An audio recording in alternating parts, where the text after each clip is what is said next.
Good afternoon, everyone, and welcome. It's my pleasure. I'm Genevieve Edwards, and I'm Chief Executive of Bowel Cancer UK. And it's my very great pleasure to welcome you to this event and to open this first session in our two-part virtual education series focusing on managing the late effects of colorectal disease.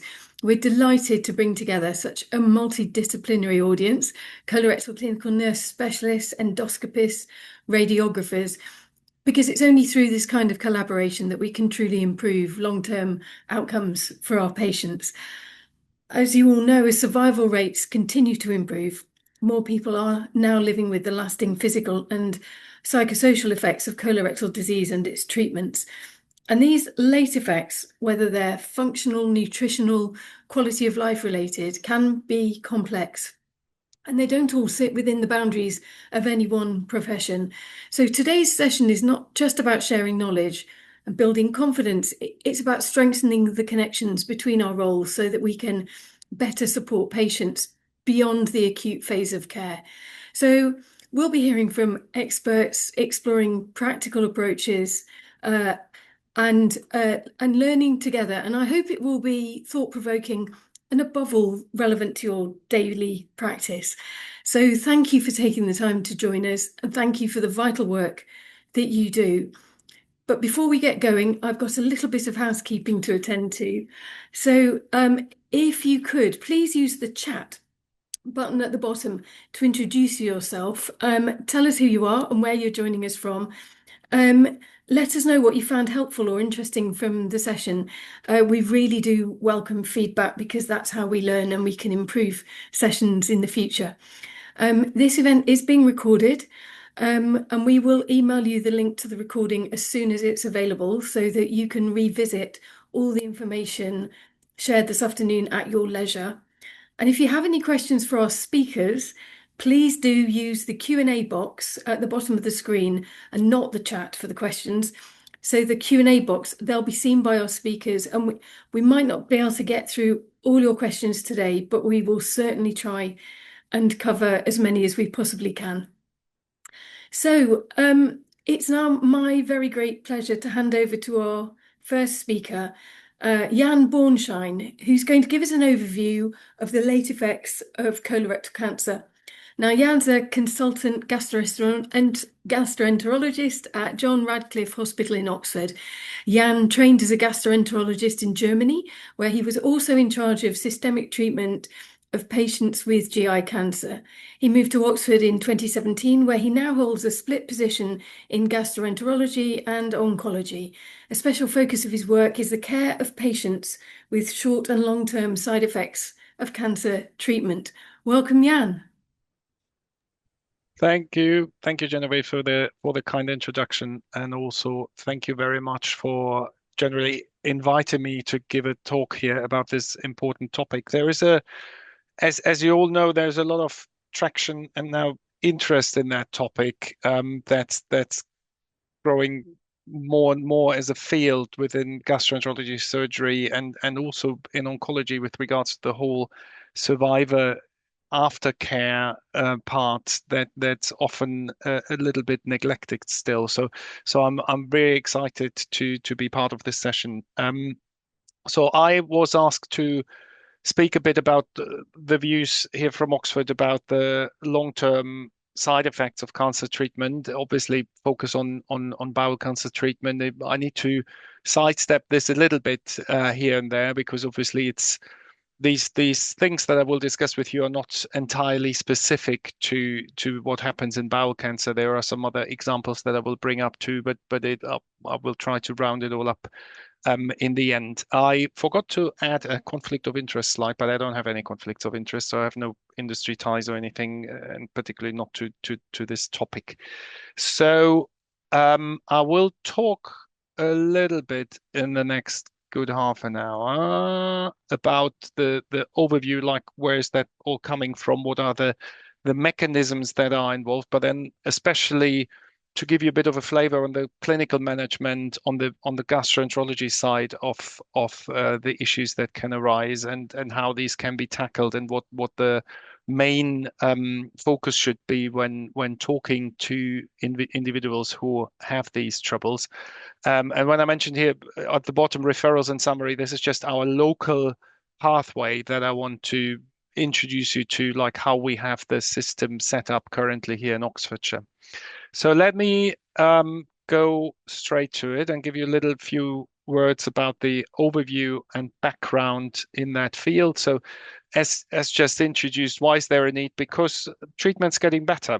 So it's both treatment's getting better, but also with particularly with bowel cancer screening, there is a better proportion of early detection at a rate where curative treatment is possible. So we have, and that's very good news. We have an increase of people surviving the cancer and having successfully battled the conditions over the last decades. But this growing number of survivors are the ones we very much still need to look after, because everyone knows that when a cancer diagnosis is made, everyone's life is really turned upside down, and the focus in that moment is first the shock of the news, but then to treat it, to get rid of it. And even if there are dedicated discussions about potential side effects, long-term effects, and the long-term impact of certain measures, they're not so much in the forefront of everyone's mind, because the key thing at the moment is treatment. So when then later side effects or long-term effects set in, for some of the individuals, that's a surprise. And I will get back to that at the very end a little bit. For some, um, a lot of people don't want to complain because they say, "Oh, but I've been cured. This is just I need to deal with," and they don't actually approach their physicians about these issues. And these ones are the ones we also proactively need to seek out and find, because they are often simple means in the majority of them for how things can be maybe not fixed, but at least massively improved. So for those of you who haven't seen that yet, but many of you will have seen it, there's a fantastic booklet published by the Pelvic Radiation Disease Association. So a lot of impact on long-term problems comes also from the radiation side. For bowel cancer, this is mainly in the setting of rectal cancer or anal cancer. And the pelvic radiation disease has a very nice multidisciplinary textbook or notebook with a lot of information material and an overview. And as you can see here by their little pictogram, is that it's not only GI side effects. So it's not always just the, in quotation marks, obvious things that come up and that need to point it out. It's gastrointestinal symptoms, urinogenital symptoms, there are sexual healthcare issues, but also lymphedema, mental health, bone problems, spinal problems. So there's a lot coming together. So this is also when we speak later about service setup, it's important really to have the whole package on board, that these services, when they're set up, are not isolated in a specific field, but if they're anchored in a field, that there is a good network of go-to people locally that you can rely on, that you can get advice and straightforward onward referrals.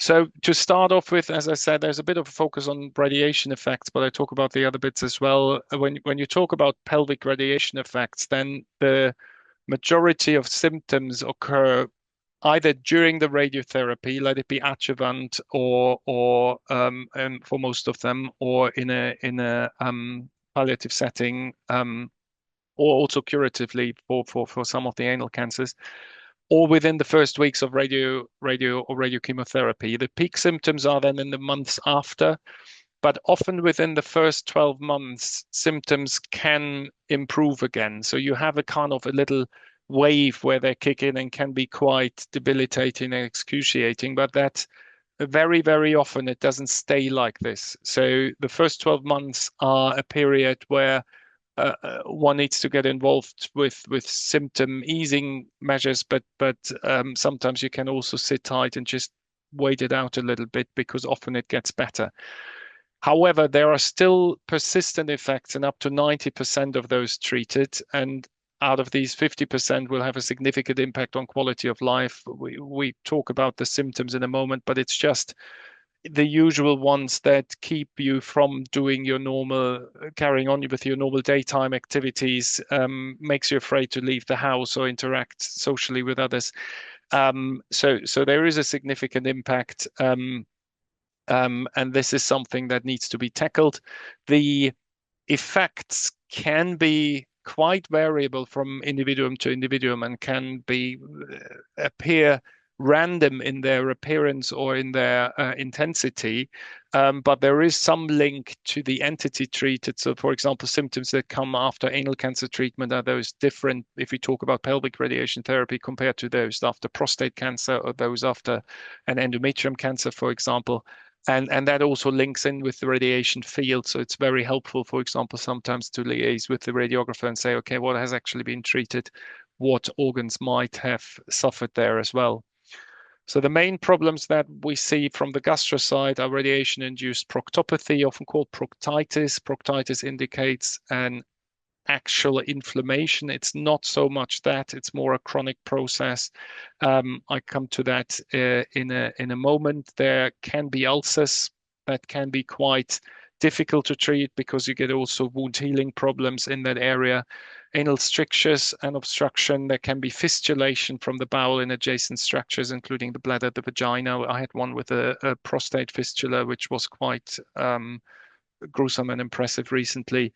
And there can also be an aggravation of pre-existing conditions, so particularly those with, for example, IBD, like ulcerative colitis, often get a flare quite viciously after radiotherapy.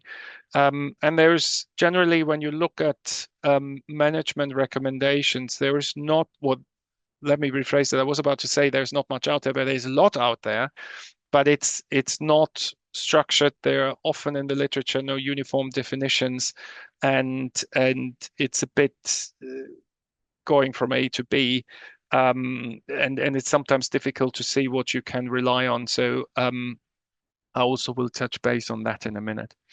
Very, very briefly, not in much detail, a bit on the mechanisms, very much on the surface, partially also because there are some things that we do know, but there are also some things that are still very much hypothetical and where we're just scraping the surface, so where it's not quite clear. This is just an imagery. So when you look at the colon, or in this case, a biopsy from the rectum, and you look on the left where it's prior to any treatment, where you see the crypts and a bit of inflammatory cells, but not that many. And then you see the panel on the right after radiotherapy, where you see an enhancement of connective tissue and generally a reduction of the glandular surface mucosa that then has a certain impact. But you can also see that, and that must not be forgotten, in the small bowel. So obviously, when you look at CT scans, you can see AP, you can see often that small bowel loops can be positioned quite low in the abdomen. So when you have radiotherapy, even very, very low down of the pelvic area, you can still have an impact on small bowel structures, which can then also lead to a massive reduction of the absorptive surface structures. So essentially what happens, you get a destruction of the tight junctions. If you look at the list at the little box on the right side, that's the panel of the key main cellular mechanisms that happen in the mucosa. So you get a destruction of the barrier function as well. You get what's called in the IBS field a leaky gut a little bit. So the tight junction is disrupted. So you don't have that tight brick by brick barrier that you normally get from the columnar lining. That leads to a certain amount of leakage, but it also makes the structures below exposed more to luminal contact, let it be bacteria or feces or other, so that causes a bit of constant irritation. In line with that, due to the radiation, you have an impact on the healing mechanisms there. You get cell injury of the lining, and problems there with wound healing and plasticity and replication.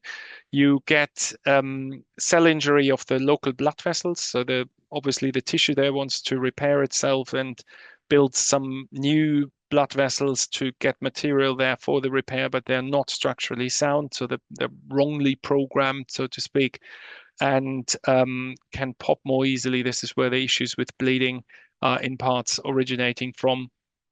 All that treatment, chemotherapy, surgery, radiotherapy, the massive interventions in that part, partially parenteral nutrition for a while, have an impact on the gut bacteria. That whole field is, we recognize its importance, but it's not underestimated anymore, but we're not quite there yet to make good use of it. So all these offers from industry, get your gut bacteria screened for £300, and then we give you a tailored course of antibiotics or probiotics to set it right. This is not helpful because we don't have the option yet for tailored intervention.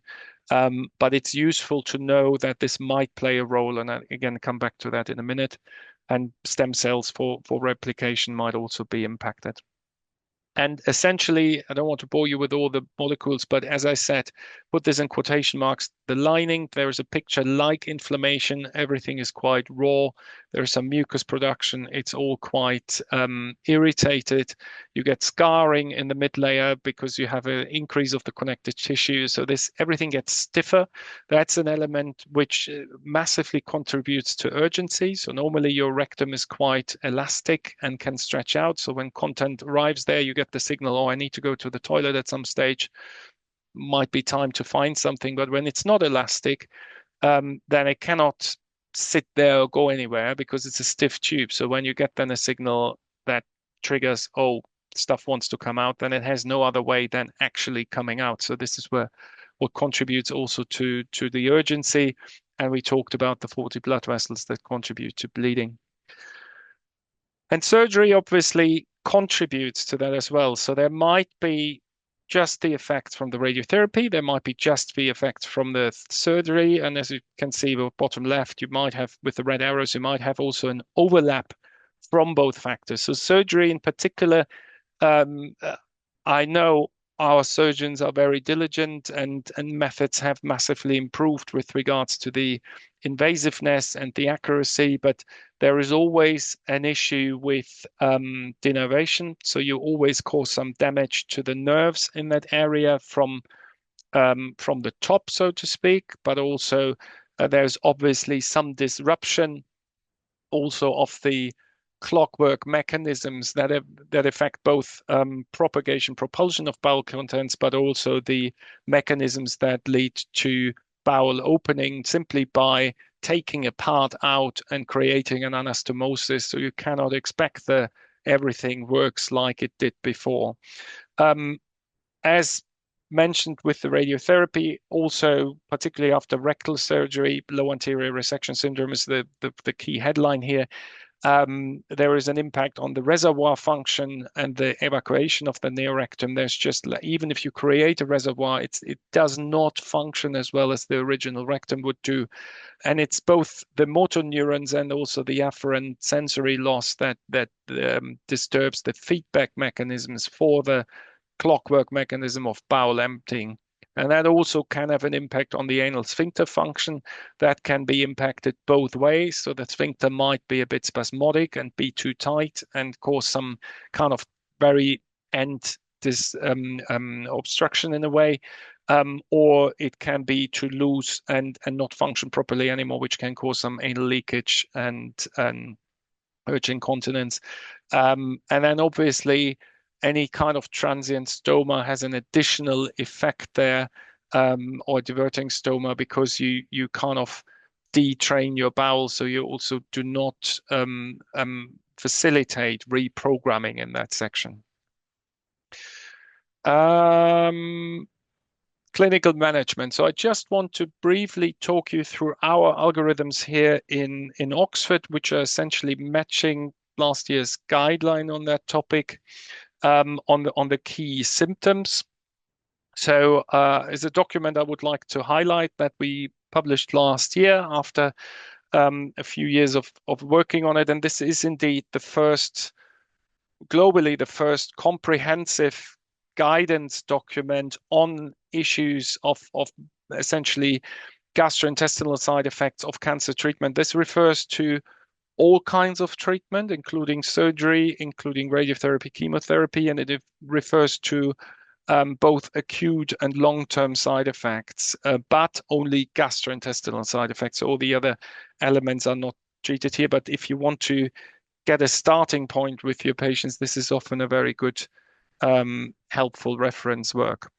So just a few images I will intersperse here with the next few slides on that. This is just to show you when we talk about gastrointestinal side effects of any kind of treatment, they can obviously be quite variable, and you can get all sorts of things, all traditional upper, lower, or central GI side effects. Everything that fits with dyspepsia and digestion, everything that fits with IBS can occur after cancer treatment. But you can also see, for example, here that here are just a few examples with bile acid malabsorption, exocrine pancreatic insufficiency, small intestinal bacterial overgrowth. So a lot of symptoms, we cannot necessarily point the finger and say, oh, you come with this is your problem, because there might be an overlap. It's often multifactorial. And the patients or individuals in that setting also need to understand that there might not be a direct one-stop shop. This is it. Here's your test. Here's your treatment. That's it, and fixed issue.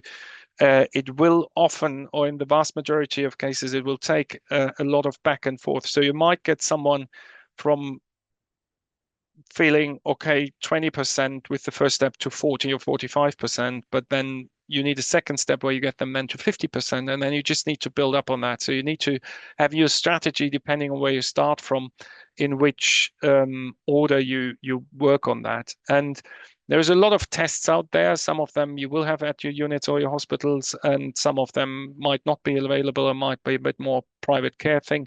And I don't say all of these are useful. This is from a different publication here, but there are a lot of very simple ones you can always kind of start with, that you should consider to get get a starter for 10 with these patients. There's always includes, obviously, like everything in medicine, a proper history. So when it comes to bowel symptoms, you need to ask the standard questions that you all know about, like frequency of bowel opening, consistency of the stool, color of the stool is relevant, urgency in what context, in what timing, to what degree, like how urgent is it, and if there are any other symptoms present. And you also need to set this in context as to what's new, and also timing, not only timing of the actual bowel behavior now, but also timing of when these symptoms set on, like how long after treatment, or did you have actually any symptoms prior to your treatment? So that's also a very relevant question, and you always need to give the individual sitting in front of you some examples, because if someone had a bowel cancer, then it's very likely they had some bowel symptoms leading up to diagnosis. So that's not what's helpful. So you need to ask them, okay, 10 years from now, or 10 years, not from now, before now, 10 years before your diagnosis, did you have any bowel issues, any tummy issues, to just judge if anything had happened beforehand. CECAT study. So I'm just throwing some things out here. CECAT study, most of you will know, is a nuclear medicine study that checks for bile acid malabsorption by using radioactively labeled bile. There are some standard conditions that predispose individuals for bile acid malabsorption. One is ileal resection, also not only just as isolated small bowel resection, but also as part of a right hemicolectomy. So a lot of patients with a right hemicolectomy will have problems with bile acid malabsorption to a certain degree. You can also have ileal inflammation and scarring due to pelvic radiotherapy, due to the low-hanging ileum loops. Simple procedures, or in quote, simple procedures like a cholecystectomy, by changing the synchronicity of the timing between digestive processes, bile, food intake, can cause that. And then also, even if nothing else was touched, or someone had very focal anal radiotherapy, the dysbiosis, the altered gut bacteria pattern that can come with it, can cause bile acid malabsorption. So what normally happens is that bile is produced in the liver, the bile gets introduced to the small bowel when chemical receptors give us a signal that there is new food coming to mix it up with. It binds to certain fat components, gets partially processed by certain gut bacteria on the way down, and then gets absorbed, the complex of bile and fat bound to each other in the small bowel, brought back to the liver and recycled there. If the part of the small bowel is shorter, missing, or damaged, then this doesn't happen. And what happens then is that both the bile and the fat components stay in the bowel, and then simply osmosis. So that draws in water and creates urgent, chemically slightly aggressive feeling, and urgent bowel motions. Treatment is bile sequestrants, traditionally cholestyramine, they're called powders, but they're more kind of gritty texture. But there's also the option of cholesevelam tablets, which are sometimes easier for the patients to handle and less disgusting, as I'm told. They're slightly more expensive, but you also need to see what works for the patient. I've seen both that for some one works better or the other, so it might be worth trying the different issues. I will always start with one and just see then step by step what dose is needed. They need up to 6 per day. The relevancy is that they need to have it more or less with their food, and they should not have any other drugs for cholestyramine powders an hour before and 4 hours after, and for cholesevelam tablets 4 hours before and after. Creon is fine. So if they're on pancreas enzymes, there's no problem with that. But any other medication, particularly if it's necessary heart medication or so, it can interfere with the absorption. So you really need to make sure you work on the timings. People often are on other tablets morning and night, so it might be worth then just aiming for the lunch to have the cholestyramine powders with. The CECAT study is a 2 time point nuclear medicine study. Let's say they come in on a Monday for the baseline scan, and a week later, how much of the radioactive bile is retained. There is now a cheaper, good surrogate test, which is 7-alpha cholesterol bloods, that gives you a good indicator. So if these are negative, then it's very unlikely that they have bile acid malabsorption. If it's positive, then it helps. There used to be the recommendation to treat empirically, partially also because CECAT studies used to be, or still are, very expensive.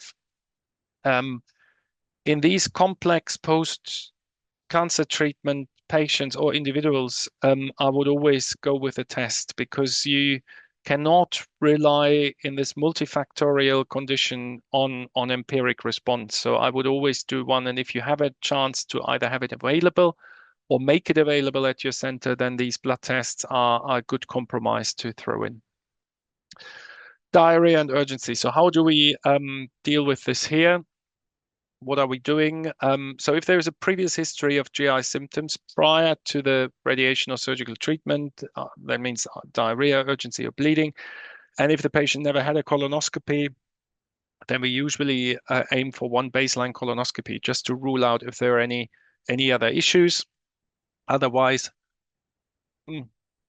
sorry, sip of tea. Otherwise, we go with the flexible sigmoidoscopy for radiation issues, because often the damage is really very low down, and it's most often sufficient just to look at that. If the results are normal and there has been pelvic radiotherapy or brachytherapy or anything that is a risk factor for bile acid malabsorption, as I mentioned before, for example, cholecystectomy, then you might want to consider any tests for that. And otherwise, you can also look into a colonic transit study. So that's another one of my favorites. It's a very simple test.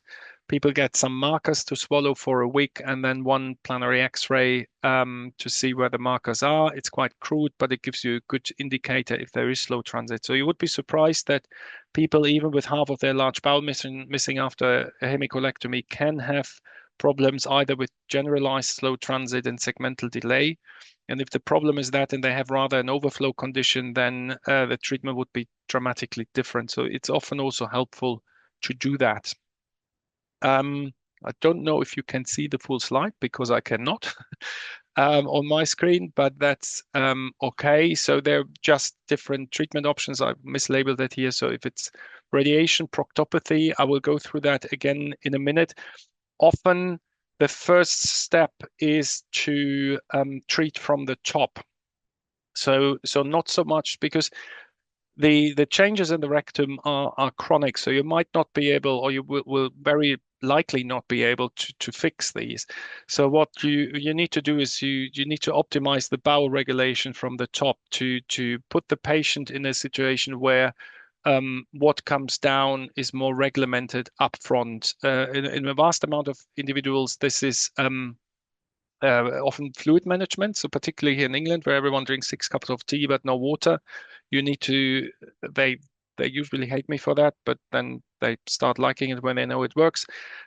Take their tea away or reduce it a bit to usually I say 3 pints of water, maximum of 3 cups of tea, and that often leads to dramatic improvement. If that alone is not enough, then there are other means like, for example, sucralfate enemas as local inflammatories that might be helpful. Mesalazine or anything that's used in chronic inflammatory bowel disease has not found its role here because it's not effective. So trials have not shown that it works. And then there are obviously other tests checking for diarrhea, baseline things like fecal elastase to rule out pancreatic exocrine insufficiency should always be part of the package. And here, obviously, at that point, people get referred to my clinic then to have a look at it. When we talk about incontinence, then we need to determine what's actually meant by this. So this is again where the chat with the patients come in. That can be just anal leakage, so it just seeps through due to pelvic floor impairment, sphincter insufficiency. We talked about that after innervation issues after surgery, incomplete emptying, or the other way around, an anal stricture, for example, that impedes there. The urgent continence, often in line with the diarrhea issues and other issues that we have discussed before, could also be overflow. In very rare cases, I think that's from a guideline document here, laxative abuse. I don't see that very often. It's often the other way around, actually. When patients use too much loperamide, but the initial problem is overflow, then they kind of perturbate the problem and maintain it. And then there are other options. You always need to keep your eyes wide open. It might not be due to the treatment, it might be other existing conditions that are in the background. So if there's diarrhea and urgency, then we obviously follow first the diarrhea pathway to optimize that. If symptoms have improved, then great, then they can go. If they haven't improved, then there you always need, or some of you are obviously of the pelvic floor team, or as it's called here, the healthy bowel clinic team. Latest, then you need to get involved if you're not involved in the first place. Obviously, if there's no diarrhea and urgency and it looks like a genuine um, bowel opening issue or pelvic floor issue, then this needs to be done in the first instance. Very helpful. You can always consider additional tests like endorenal ultrasound. I used to like proctograms, anorectal manometry. I don't like them anymore because my pelvic floor team told me not to order them anymore. So we're instructed here to send to the team first, and then they take it on and will decide if helpful or not, and then manage with pelvic floor guidance and help. There's also not only the direct pelvic floor interventions, that includes obviously also pelvic floor physiotherapy and other measures. And the dietitians should also be close at hand. So at some point in their journey, I always have at least one setting with the dietitians for review, because there's some basic dietary adjustments in addition to the fluid management that I mentioned that might be helpful to adjust things. This is just as an example, the official document from this BSG guidance manuscript that I've showed you earlier, and it's essentially in line with what I just told you. So go with the diarrhea guidance first if there's diarrhea and urgency. Otherwise, there might be additional investigations. You should always support the patient with these radar keys or can't wait cards so that they have access to public toilets where possible. And then you need to have a multi-disciplinary approach to treatment there, including, for example, means also like transanal irrigation, because that ties in a bit with the slightly milder conservative management that I mentioned earlier. When you upfront regulate your bowels, when they dictate when the bowels get emptied, that gives them more safety and more routine, and then less surprise with unwanted leakage. Bleeding is another issue that's most of the referrals. Okay, this is now very specific to radiotherapy rather than surgery. Again, here you need to address factors including problems prior to therapy. Is it fresh blood or is it altered blood? Are there any associated symptoms? Is there pain? Is there discomfort? Is there bloating? And one of the key questions that are always uh, forgotten, or maybe in the first assessment not necessarily looked into, is this actually relevant with regards to the full blood count or hemoglobin levels? So often patients are very much irritated because they have problems with bleeding like 3 times a week or maybe even daily, and they find that very frightening and concerning, particularly with regards to anxiety about possible recurrence. But when you look at the full blood count, they come in with a hemoglobin of 145, which is perfectly normal. So it might bleed a lot or frequently, not a lot, frequently, but it might not be directly relevant with regards to stress on the system. So often then you have a bit more time, you can reassure and have more time to assess how much urgency and how much you need to bring into that. So again, our little pathway here, if it's mainly altered blood, if there's a history of PO bleeding prior to radiotherapy, or if there are any other risk factors, weight loss, family history of colorectal cancer, or these patients had a cancer, if there any new change in bowel habit again, is there anything that points towards recurrence, for example, then obviously we would go with the full assessment to make sure it's been done. Often they had it recently, so that's also something you need to check. Otherwise, we can focus again on the rectus sigmoid because this is where it mostly sits. Usually then I come in to discuss if it's only mild proctopathy and the hemoglobin is stable, then we usually just monitor it. We optimize bowel function, fluid management, maybe a little bit of Laxido to keep things softer when they come through, avoid straining, a bit of talk about techniques when they open your bowels. Otherwise, if there's quite changed blood vessels or the hemoglobin is low, we changed here now from APC to Purostat, which is this nice matrix gel healing jelly. And no, I have no industry ties with them. I just like it because it's less traumatic than APC and causes less problems with new wounds and healing. They set up a registry. We're not participating yet, but trying to, which showed that average treatment number 3 to 4 rounds works for many patients, not for all of them. And the optimal protocol is not quite clear yet, but it's quite mild or traumatic. It still requires a sigmoidoscopy to apply the gel, but it can show very, very good results. Backup is always APC as before, argon plasma coagulation, or the before mentioned sucralfate enemas. There are lots of case series in the literature for that, but the response rates vary a lot. It's roughly about 30% for the enemas, and also that course we usually give a month here to start off with and extend to a maximum of 3 months. It's 2 enemas a day. It's also a bit traumatic because they need to do it at home themselves, which can cause a bit of irritation as well. So it can work quite nicely, but not necessarily. And then there's always the option. Our surgeons are a bit more in intense, interventional. They often facilitate then after the discussion with the surgeons, also refer for hyperbaric oxygen treatment. That's mainly for ulcers though, or other more, let's say, old-fashioned treatment options like formalin application with which can also help stabilizing the rectal mucosa. But all of these also have an issue with potential further scarring and stricturing. So it all comes a bit as a trade-off. Um, Again, this is from the guideline. I just want to highlight a few things. So rectum proctopathy after radiotherapy, do not biopsy. This is a visual diagnosis. You don't need a biopsy. Do not biopsy. If there's nothing unusual that concerns you. There is a high risk for wound healing problems and even a risk for fistulation. So you can cause a lot of damage with the biopsy. So you don't need to do that just to see it, and having a fitting thing is often good enough. And often, particularly when the hemoglobin is stable, you can reassure the patient, say, okay, we'll bleed from time to time. We do a few adjustments to get this better, but even if it keeps bleeding, don't worry, your bloods are fine, and it's just one thing that happens now from time to time. And the key thing usually, or massive first step that takes 2/3, 3/4 of the patients off your hands already, is just improving stool management in the first place. pain. Here's, for example, a cingulary rectal or perineal ulcer. It's you need to ask questions about the location of pain. Is it pelvic? Is it central abdominal, anorectal? Is it associated with bowel opening before, after, during?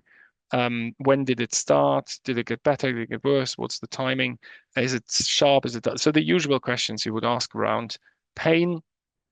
Um, if there are any signs of slow transit or constipation, then obviously you can confirm that with the transit study, but often that's also then quite clear. The patient says, I'm not going to the toilet for 3, 4 days, and it's usually quite unpleasant.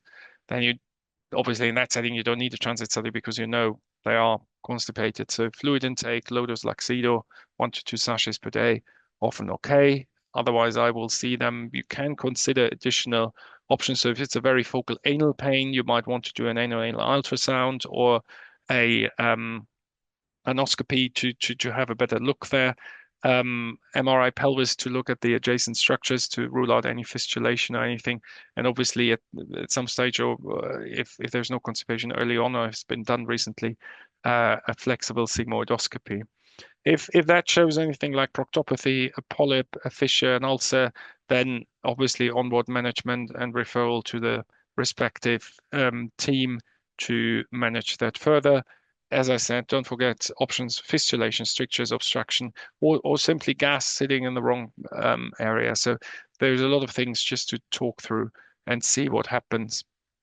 This is the flow chart, which is a bit complex, but you can follow through that quite easily from the guideline on the management, not of pain, but of constipation, which covers that to a certain degree. So this is just everything summarized. This is our one-page document we follow here in Oxford. This is essentially all the flows that I just talked you through that the guys here can find in the intranet, how to go through that. And we did this together with gastrosurgery, the pelvic floor team, oncology, urology, gynecology, to make sure everyone is happy. And there is a extra influence with the growing numbers of patients or individuals because that last sheet that I just showed you was specifically for symptoms after pelvic radiotherapy, but obviously we also have the issues about low anterior resection syndrome independent of the radiotherapy, which can present with a lot of the same issues. So the guidance on that, this is from a summary paper. I forgot to put the reference here from Lynn Harris and Mongyu, published in Clinical Colorectal Surgery this year earlier. It gives a very nice overview on the pathophysiology and the both diagnostic and treatment recommendations. So at least one of the following symptoms, again, not surprised, variable, unpredictable bowel function, altered stool consistency or frequency, painful stools, emptying difficulties, urgency, incontinence, soiling. So all these elements with which remove control both of your bowel and subsequently of your normal life, if you want to say it. So and resulting in at least one of the consequences, toilet dependence, preoccupation with bowel function, dissatisfaction, and strategies and compromises, which means like you alter your whole day schedule around that. The treatment there, this is the kind of inverted pyramid. It's again, it's not that different from the other aspects. So often it's important to count in the initial treatment modality because it might alter your entry point, but where you look and what tests you consider and what type of management. But once you're in the route, often is very similar for all of these individuals. So there's often very basic dietary interventions. You see, and number one, it's my favorite topic with all patients. They know that all already and laugh when I ask them that. It's adequate water intake, not tea, not coffee. We're talking about non-caffeinated drinks and decaf as well, better, but not helpful. Still water, water, water. Um, optimization of bowel habits, fiber supplements, fiber gel can be considered. Triggers, talking about diet and certain missions, and then pharmacological management. So here, antidiarrheal medications, that's a situation where loperamide might be helpful. Often I try to avoid it, but this is a setting where it can be quite useful. And obviously, when you build up a service, we still lacking a bit behind here, but you need psychological support. So you need to have a lot of onboarding there from the psychology team as well. And the next level is then more interventional with pelvic floor rehabilitation and means of transanal irrigation. So again, these are the patients that should always have a trial of that because it might help. Next steps are, for example, sacral nerve stimulation. And if you look at the very bottom of this inverted pyramid, if you get stuck with everything, I had a few who preferred in the end to go for a permanent stoma rather than having this constant interference with their life. So just the last 3-4 minutes, um, again, to touch on a few issues. As I said, these are just questionnaires like the Alert B screening tool. As I said earlier, we need to proactively identify individuals with these problems because they might not talk to their GPs to their issues because they say, "Oh, I shouldn't say anything because I'm cured, so that's great, so I shouldn't complain about anything." You need to involve other disciplines, so you need to work together for these patients. Recurrence needs always be ruled out, so you need to make sure they had the adequate tests. Pre-treatment history is important. How much does the symptoms impact on quality of life? But there's also often a lot of just explaining the contents of reassurance often helps. So just the last 3 slides. What are we doing here? We had an ambitious team of radiographers, or have, who managed to get Macmillan funding for 3 years to set up a regional clinic service for late effects. That started a year and a half ago. I run my clinic, but that's purely GI for the last 7 years now. But this team is now new with me as an advisor on board and Rebecca Shakir here in the middle as the oncology person. She does more head and neck late effects. We meant to start in all these centers regionally, but essentially we just have 3 at the moment running because it's obviously always a slow process, but we will hopefully expand. And this very busy slide just shows you, if you go from the left as the entry points, the GP can refer, oncology can refer, but also the patient can self-refer. And at the moment, we actually have higher numbers of self-referrals than from any medical specialist, which is very encouraging. So they come forward themselves and ask for advice, which we liaise. Then on the right, you can see with all the different specialties. We have a local MDT where we discuss all cases and how best to approach them and if they can be managed within the service or need further onward referral. This is the website, which just gives a broad overview on the service, and this is just the entry. So when there is a link to referrals for both healthcare specialists and then a simplified form for self-referrals, where patients are then asked to enter their details to a certain degree to give us a first overview to collect that. So, last slide, just as a summary, take home points. It's a very variable presentation. No case is like the other. So you need to take your time, particularly for the initial assessment. It takes a long time to go through all the history, but also a long time to explain to the people what's likely to be going on and what you're looking for, to put it in the right context. And they're often very grateful because they carry these symptoms for years and have not had anyone to kind of bring it all together. For your diagnosis and also then treatment, you need a stepwise approach adjusted to the specific scenario. Almost all of them are going with fluids first because it often helps a bit. And often a lot. Reassurance is a crucial thing. Don't forget other conditions. Just because you found a reason for symptoms doesn't mean there's not necessarily anything other.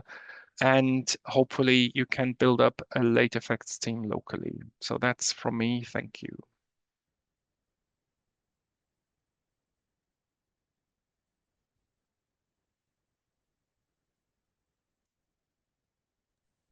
I guess we have questions at Jan, the end after the next talk, or now I think later, right? yes, please. Jan, that was absolutely fantastic. Thank you. So much to digest in there, and we'll get some questions from anybody. I'm sure people have got lots they'd like to ask. Our next session is health economics with Dr. Ethna McFerran. And Dr. McFerran has over a decade of clinical experience in oncology nursing and is now a health economist and cancer researcher at Queen's University Belfast. Ethna's research spans cancer screening, survivorship, and end-of-life care, with a particular interest in how health systems respond to complexity and constraint. She works closely with healthcare providers, policymakers, and patient organisations like ours to co-produce evidence that supports practical decision-making. So welcome, Ethna, and over to you. Hi, folks, and thank you for the opportunity to talk to you today. My name's Ethna. I'm currently working as a cancer health economist at Queen's University. I quickly skipped over the slide there, but I'm funded by Health Data Research UK and also through an all-island grant. So those are my only disclosures. I have no other commercial interests. Jan has very convincingly given us an overview of how to manage and how to diagnose and assess all the various symptoms that patients experience. And I guess first off, it's useful to say that in the wider scheme of things, this is a success story in bowel cancer because survival has markedly improved. But what we are clear on, therefore, is that these late effects are now a growing driver of NHS demand and costs. And some of this can be accompanied by substantial out-of-pocket costs and have a negative impact on the income of patients and families. So it's no longer a question of whether late effects exist. It's really a question of whether our services and our data systems and our research infrastructure have kept pace with understanding what that looks like in terms of demand.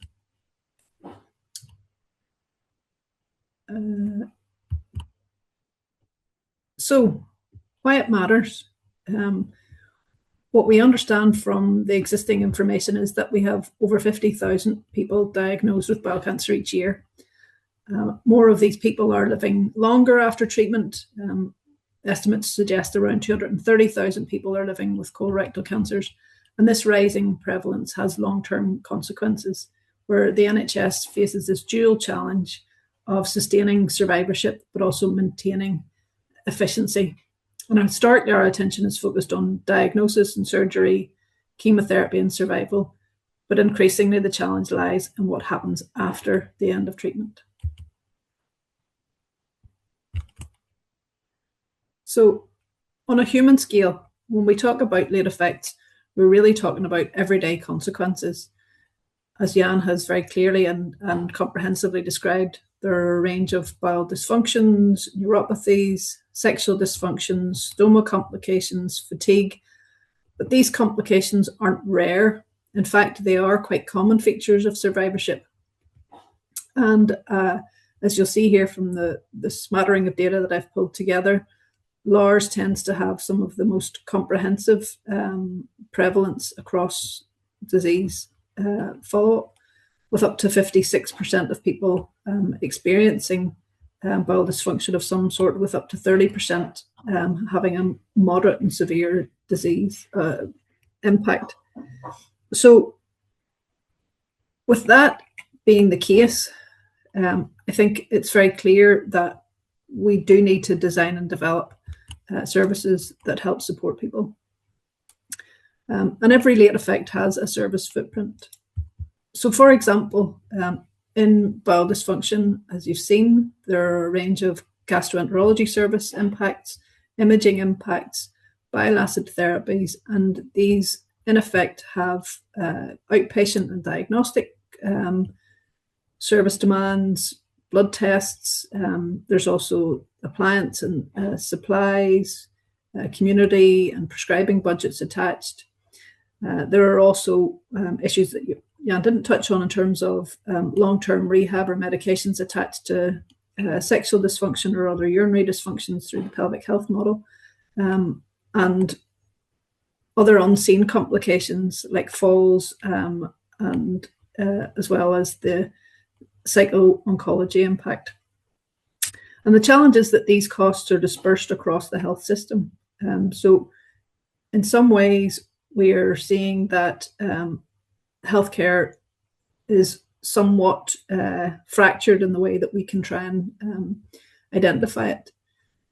So as it stands to date, there's no direct understanding of what we know about the cost of diagnosis and treatment, and the survivorship specifically within that. So whilst we know that there is about 1.7 billion in this overall informal and indirect cost combination, and that comes from a European-wide study, this is largely looking at the direct costs as well as indirect costs from loss of productivity when people are no longer able to work.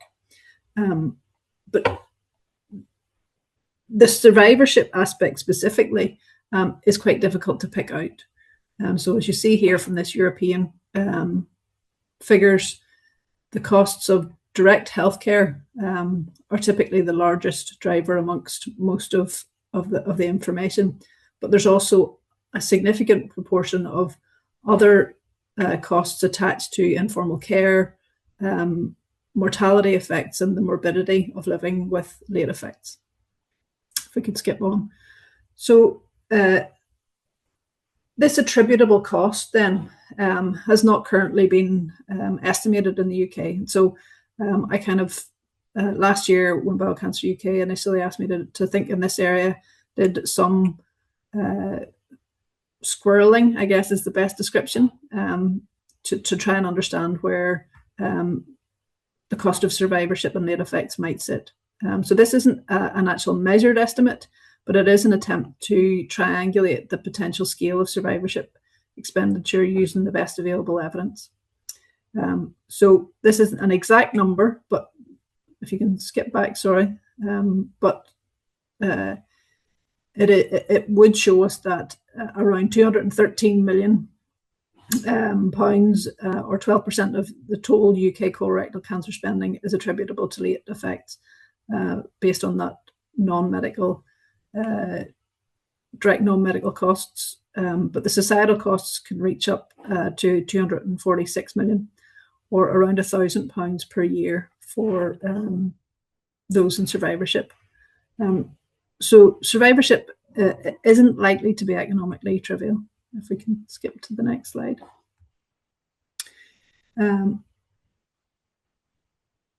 As I've said, these late effects form a significant share of total colorectal cancer costs, and the major drivers are, as Jan has discussed, bowel dysfunction, stomach morbidity, pelvic radiation, and neuropathy. But late effects management itself, therefore, is something that is both clinically appropriate, but it also is likely to have economic benefits. And some late effects are visible because they generate identifiable expenditure, such as stoma complications, skin complications. But for most late effects, we don't actually have equivalent estimates. And this is simply, if you want to move to the next slide, where things become interesting. Because, click a couple of the buttons.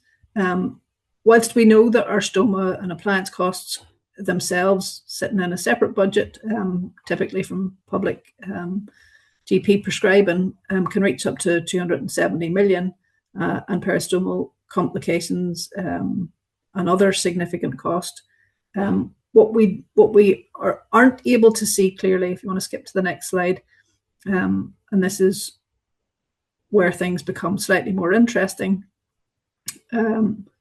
is that there is this transition or potential transition where patients are,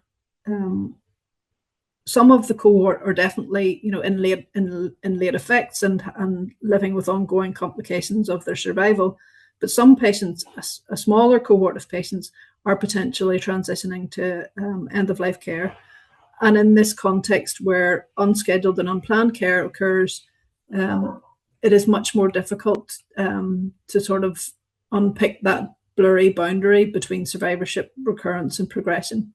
And work that I've previously conducted in Northern Ireland showed us that we spend around 28 million on this unscheduled care phase, and that covers the entire last year of life in this group. And colorectal cancers were the second highest users amongst that cohort. And that translates to around 9,200 per person. And some of this will naturally be linked to end-of-life care, which is understandably appropriate, but other parts of this will be, as I've said, linked to this blurred boundary of unidentified late effects. And it's an option for us to try and consider how we better manage and define late effects management. And as Jan has alluded to, having healthy bowel clinics or having dedicated services is one way in which we can start to identify this cohort who does need ongoing management and ensure that where there are a cohort of patients transitioning into metastatic disease, that they too have better identified care transitions so that they can avoid unnecessary unscheduled care. So what has emerged repeatedly during the review of the data that I've conducted over the recent period has been that there's not a single missing intervention as such, because we know we have these services and we know they now have the BSG guidelines for management, but it is around the fragmentation. So it's fantastic to see the work that is being done through the Macmillan 3-year project, but we know that this is only one of a very limited number of regions that have access to this kind of continuity. So we know that there are obviously gastroenterologists, stoma nurses, dietetics staff, psycho-oncology staff, and primary care staff intersecting.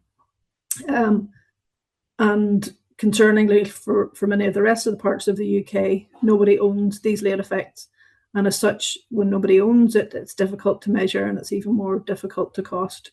So this is important that we try to understand the data gaps here and also the availability of information around demand so that we can appropriately build out the workforce and capacity to be able to provide high quality care and ideally avoid downstream emergency care. Next slide, please.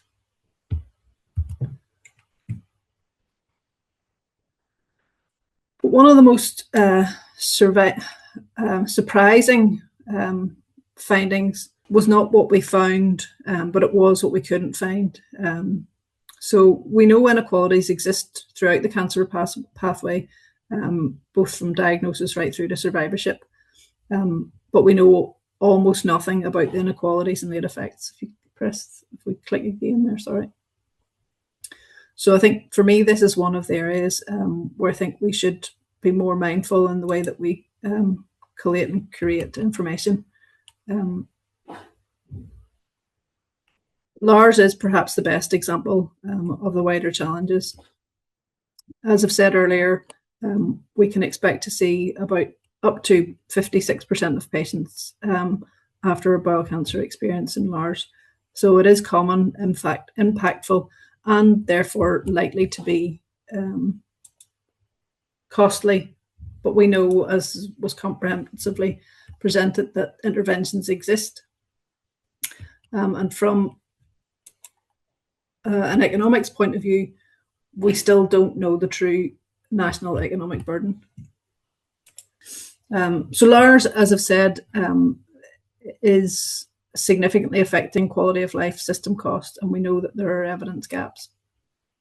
And that this particular area generates significant healthcare use, and there are a series of interventions. So we know from the LARS example that there has recently been an award in Wales identifying 1.8 million of funding to a clinical trial, the Polaris trial, with the purpose of trying to understand exactly how to manage complications that arise. And hopefully within that work, they will start to identify the economic impacts, the total cost burden, and who's most affected, as well as long-term utilisation consequences, and ideally draw those equity impacts along with a more comprehensive understanding of the pathway level of cost effectiveness.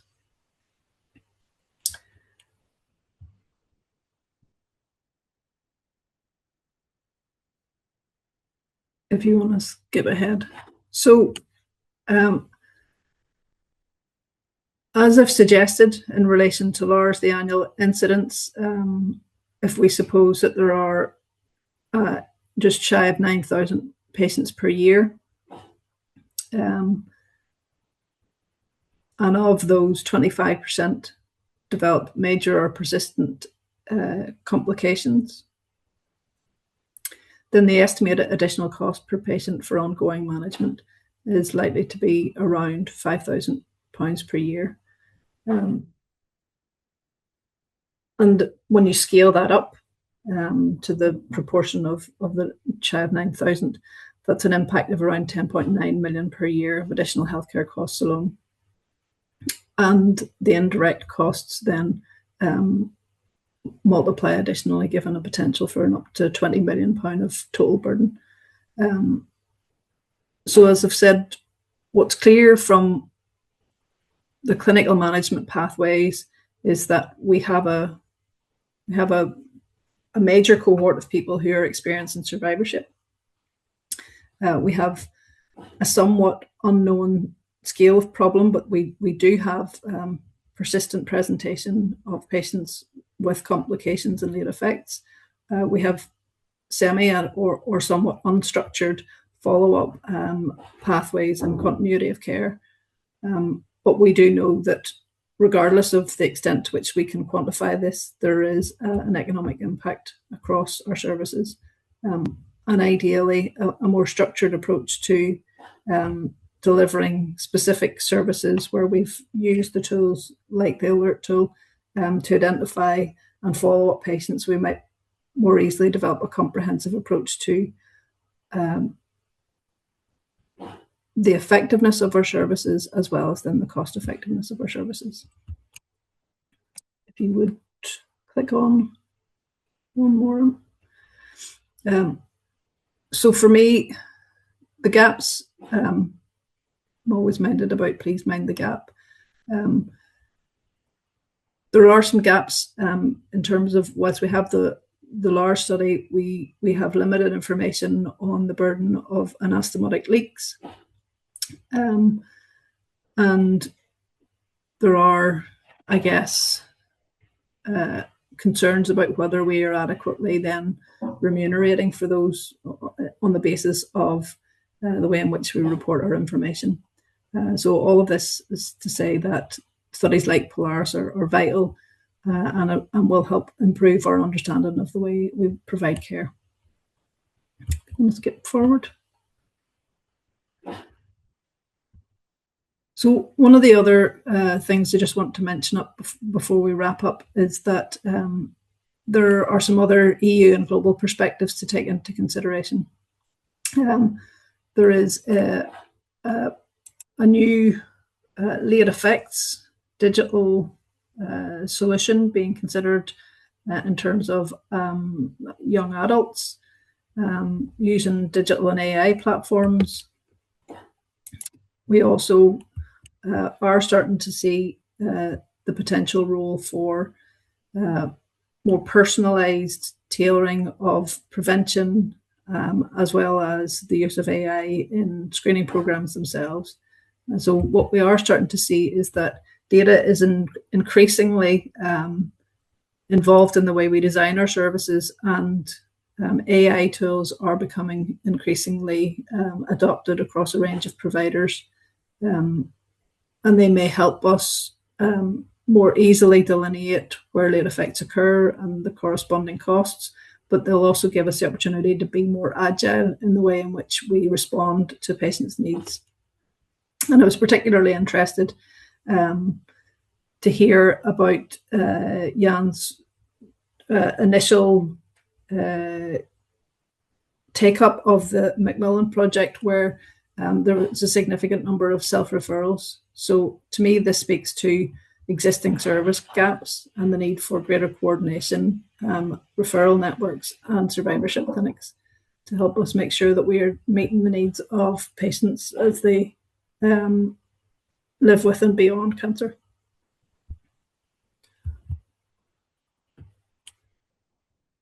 Oh, one more there, sorry, around telehealth. Yeah, I think probably most of us over the course of COVID became rapidly acquainted with the use of remote follow-up. And I think it's along with the launch of patient apps and the NHS access for patients on their own portals and to have access to their own diagnostic information. I think we need to become more intimately acquainted with the way in which we could potentially consider the alert tool being embedded in these pathways. So in summary, as I've mentioned, there is partial and fragmented evidence on service needs and monitoring of late effects after colorectal cancer. I know there's a lot of information being collated in the National Bowel Cancer Audit, but it's not clear that most of that is being translated into economic impact or helping to define the business case for the establishment of more services in this area. Most studies identify these persistent unmet needs of bowel dysfunction and a range of other late effects. And what we see is that there is, to date at least, a shortfall in the coordination of survivorship care. And equity, as I mentioned, and I didn't cover all the absolute detail in this, and you will get the slides afterwards, but equity is an area that is largely absent in the data. We do know that across our wider cancer diagnosis and survivorship that there are deprivation, geographical and gender differences, as well as significant ethnicity differences in access to our services. And this has clear implications for the range of support services that we need to deliver. So I think it's important that we consider these issues when building out metrics within our service evaluations and as we design solutions for this evidence gap. And as I mentioned, those EU and global schemes exploring digital AI and remote monitoring systems may be a very valuable tool as we learn to tailor and personalize our care. For me, economics is a tool which I have used across the course of my career to help identify inequalities, to help identify gaps, and to use that knowledge as a leverage to help redesign and to provide scalable hybrid solutions for us to make better use of the limited resources that we have and ideally improve quality of life. So hopefully this gives you a sense that there are opportunities ahead for research, for service improvement, and for how we might consider best integrating these into the future of our care pathways. I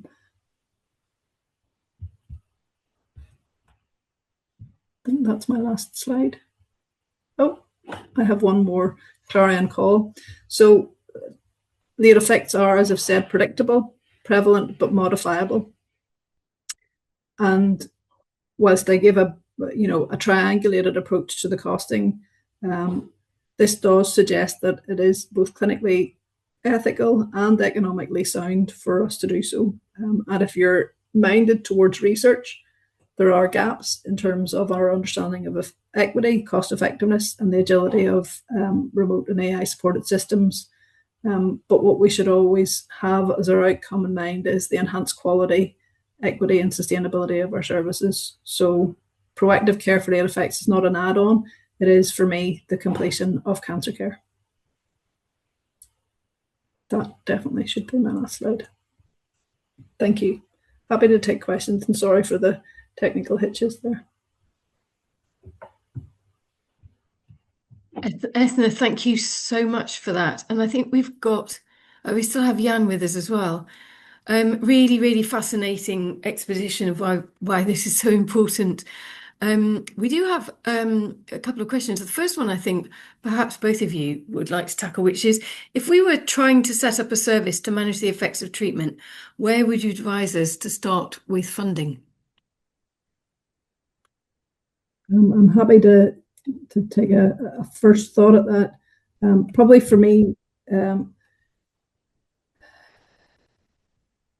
my first observation is probably that we shouldn't think about as entirely new funding. As I've shown in the estimated triangulation of the existing expenditure, many of the consequences of late effects are already being funded across disconnected parts of the health system. Patients are already relying on gastroenterology services, stomach care, pain services, pelvic health clinics, primary care, psychology services, and emergency departments. And the challenge is that those costs sit in different budgets and aren't really recognised as survivorship costs. And so the first step is probably not in finding a completely new pot of money, but probably identifying where the existing expenditure could be better coordinated.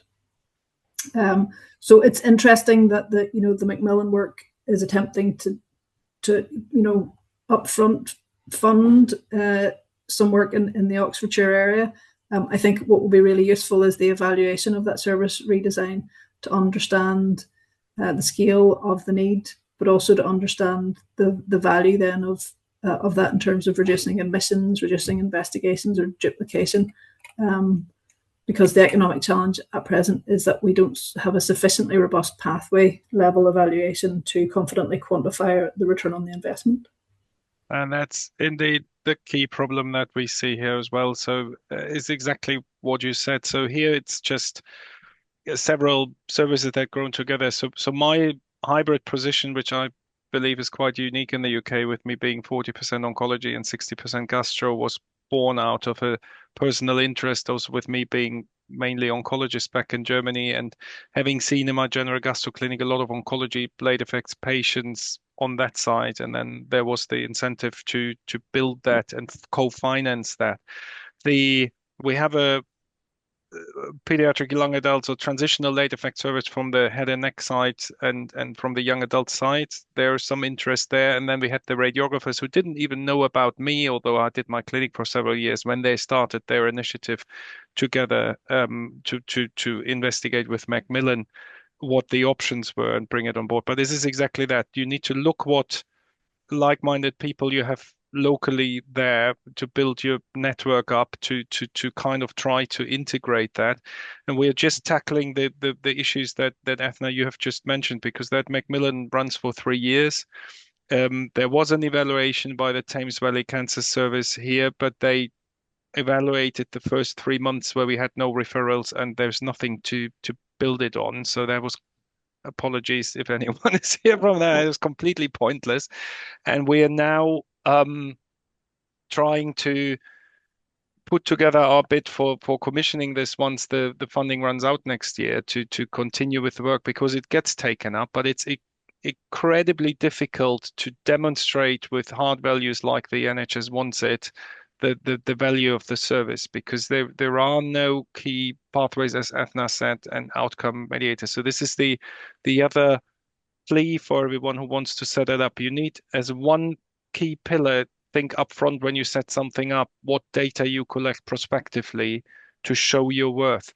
We tried that and we thought we had covered that, but there are always little bumps on the road, so it didn't quite work out like I had thought it should work. So that's something where you really need to invest some brain power, because although we all see here how it works, what benefit it does to the patient, it's not easy to document that. The best we have is kind of prospective quality of life assessment, so that at least gives us something. But when it comes down to, for example, specialist referrals, primary care visits, as we've seen, a lot of the patients don't even go to the doctor. They just carry with their symptoms until there is an emergency situation. So it's difficult to capture that. Equally, Thames Valley said, oh, you have much more specialty referrals to gastro. It's not entirely true. What they measured were that we sent them for their flexible sigmoidoscopies for their bleeding treatment. So yes, we have, if you want to say so, more referrals, but this is to fix the issue and that they won't have problems then in the future.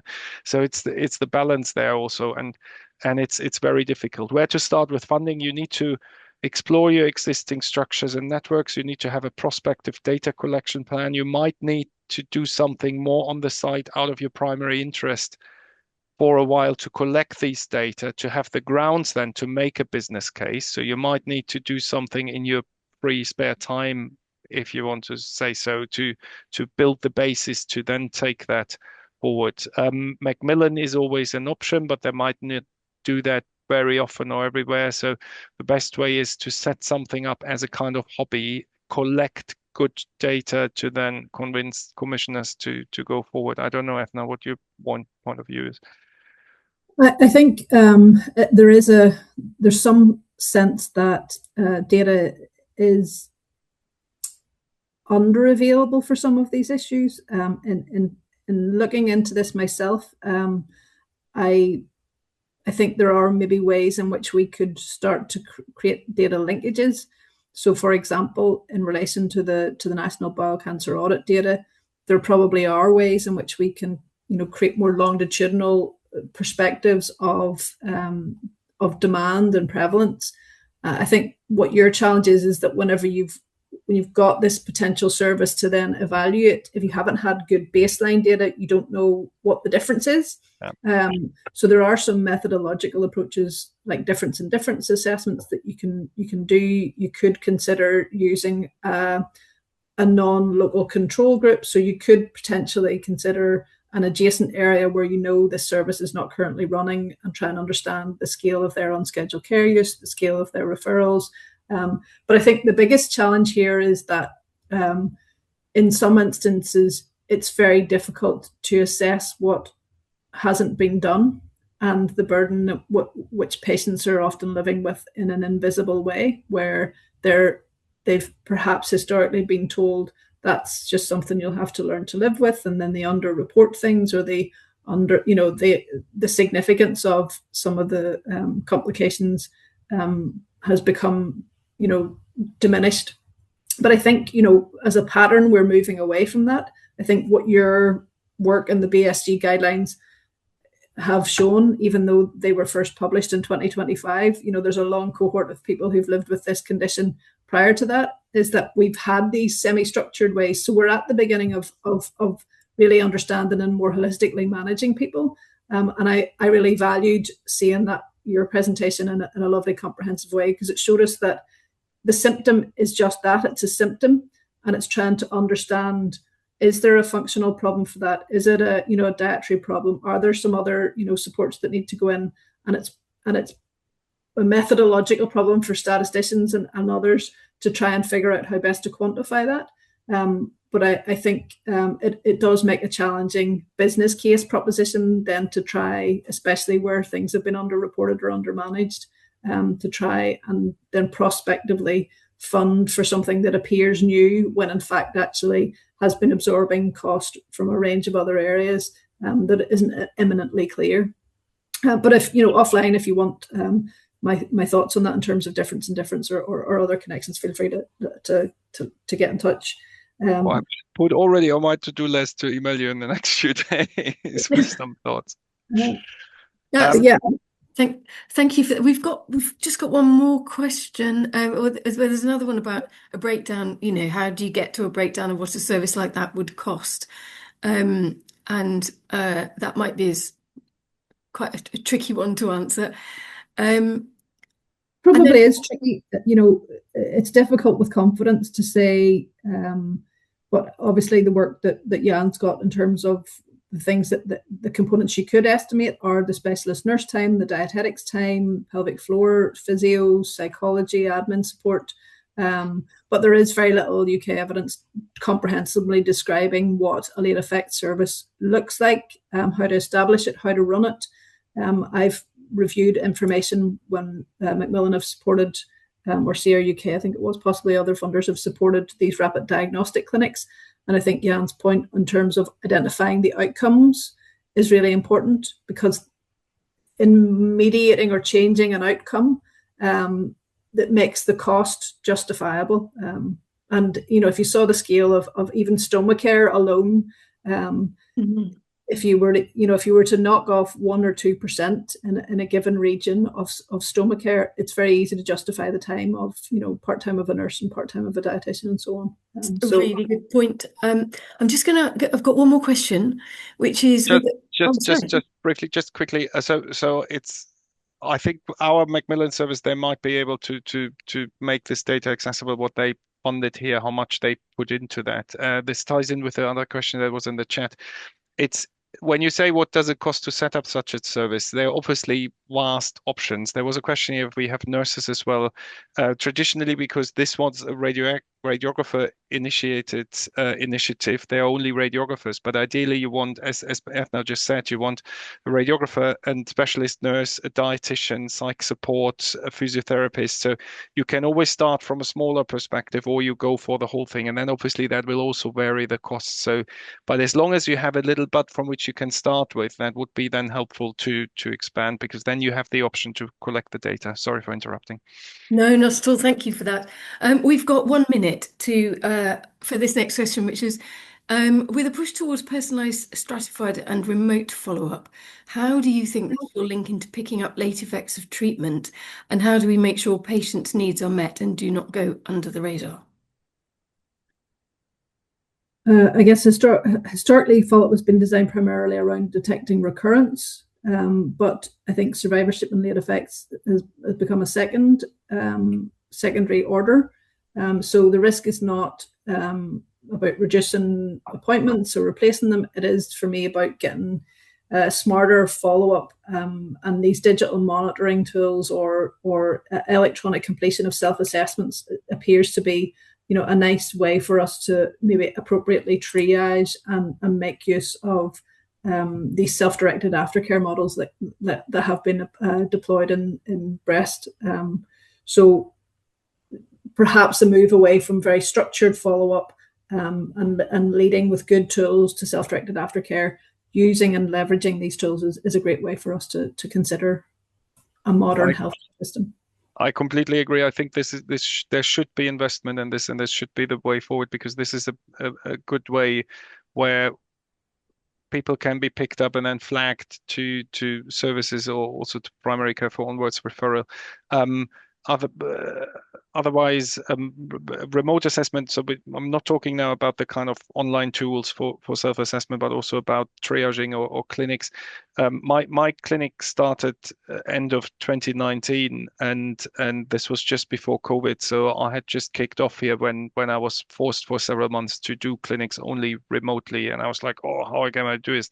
But for these individuals, actually, it works. So I do 2/3 of my clinic at the moment as a phone clinic, because they come from 50, 60 miles away. You also don't want to make them travel when they have urgency. So you can screen by online tools, and you can do a lot of primary assessment and triaging just by telemed, which is feasible, and I think also takes the pressure off the system. Having said this, you need time for proper initial assessment. So particularly the first appointment needs longer time than anything that you currently plan in any regular clinic.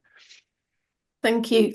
Very last one, cheeky, because we're 1 minute over time. But question here is: do you think there's the NHS app has a role to play here in terms of referrals, GP encounters, etc.? Yeah, I think increasingly patients in the public have access to Google and other AI software tools that will help them interact to be more informed about what they feel their symptoms and their management could and should be.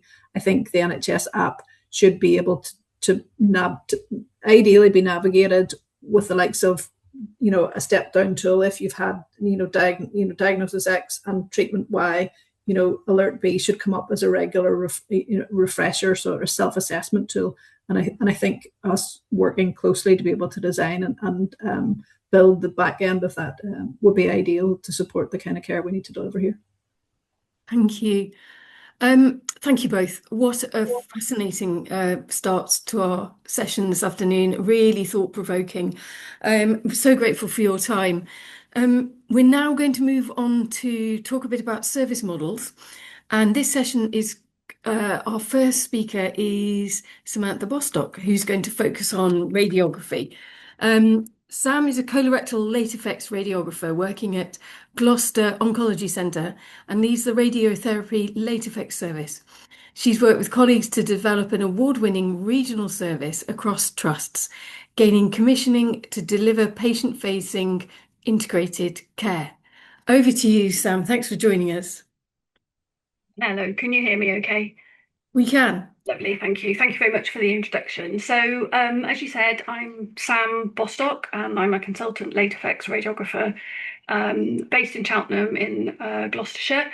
So, just a bit of background, I actually qualified in '95 and worked as a treatment radiographer delivering radiotherapy, and then moved on to develop an on-treatment review service managing the acute side effects of treatment. And this was historically carried out by our oncologists. And we began to discover there was a huge unmet need relating to radiotherapy late effect patients, as both the previous speakers have said.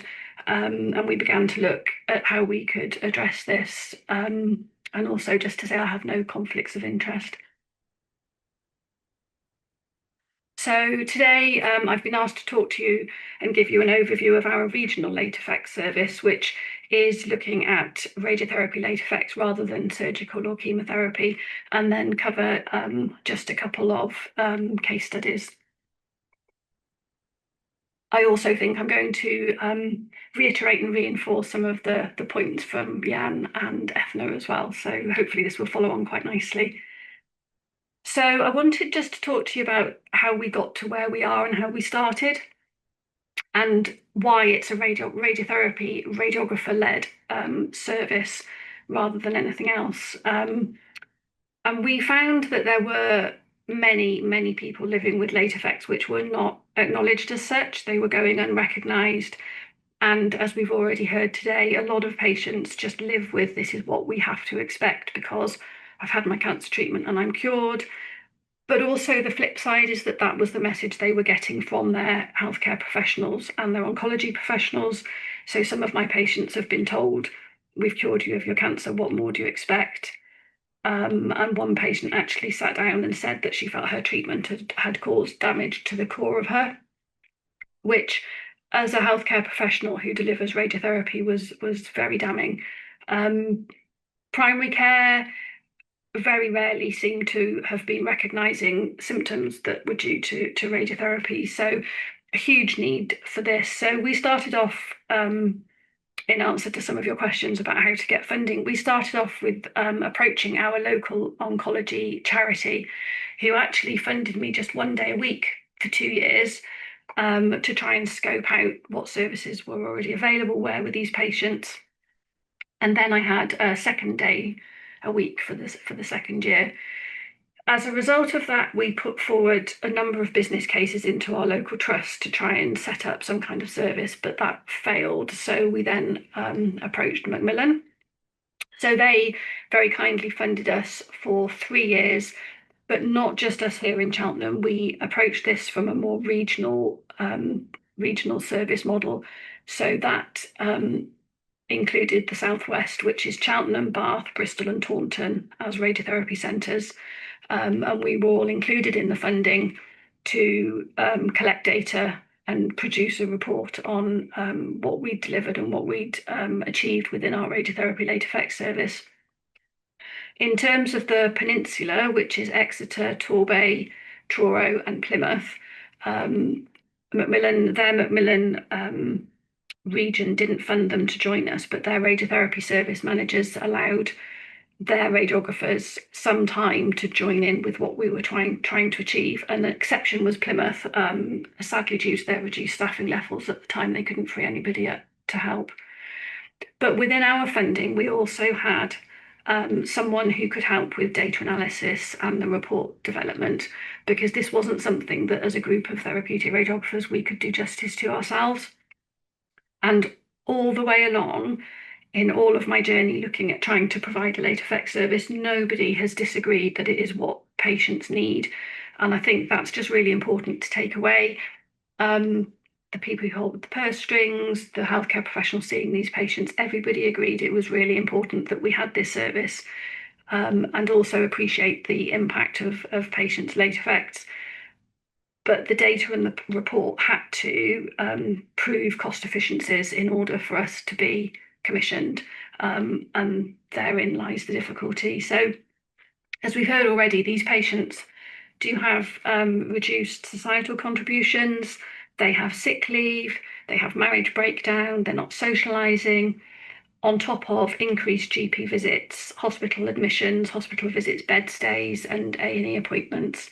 And as an example, one of my patients was admitted via A&E and was an inpatient for over a month with bowel obstruction. So this does happen, and these costs are being carried by other parts of the service.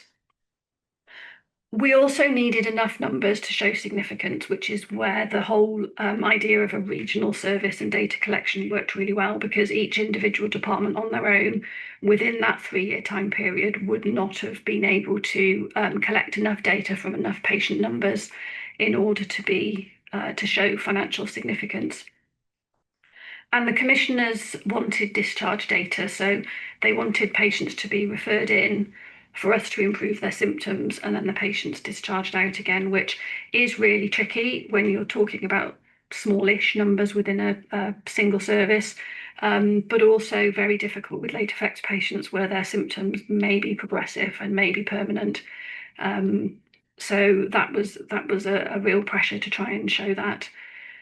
So we looked at what data we could collect. We wanted patient-recorded outcome measures, and there isn't anything that is specific to radiotherapy, but we did want to use something that was validated. So we used EORTC, quality of life, and also the site-specific EORTC questionnaires. And we also used the AlertB screening tool for all of our pelvis patients that come through. Our commissioning support unit looked at the number of appointments patients had within our late effects services, previous hospital appointments and admissions, GP visits, and the bigger picture so that they could compare. And a service evaluation report was written, and the link is on screen. If you just search Southwest Radiotherapy Late Effects Service Evaluation, you will find it, and you're welcome to have a look at that. It is in the public domain. So after our final 3 years of Macmillan funding, we have gained commissioning from specialised commissioners, and that includes all 8 radiotherapy departments across the Southwest and the Peninsula, and we all have funding. And that was split up so that each department had the same amount of money, and they can then provide their radiotherapy late effects service as fits within their centre. And we've also got funding for 2 navigator posts, one of which sits in Bath and one in Exeter. And these provide support with continued data collection, service development and delivery.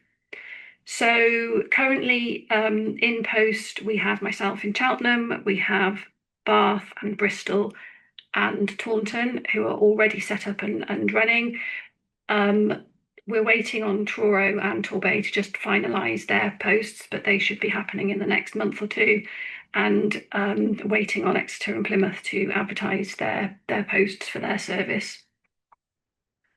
So in terms of moving forward, we know that we need more education around radiotherapy late effects. We need more primary care engagement, because many patients who received radiotherapy years ago are, as we've heard, living with what they have and what their experiences are, as if they are just to be accepted, and it's what is expected.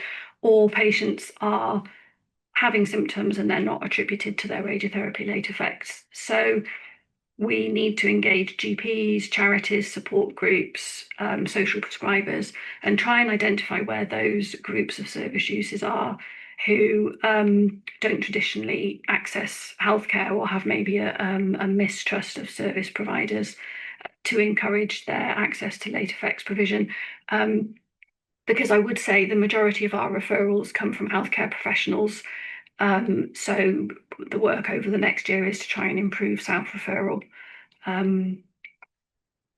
sort of moving forward.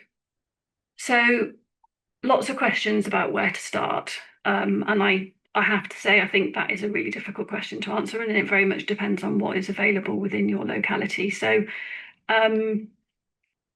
we looked at ourselves as individuals. What did we know?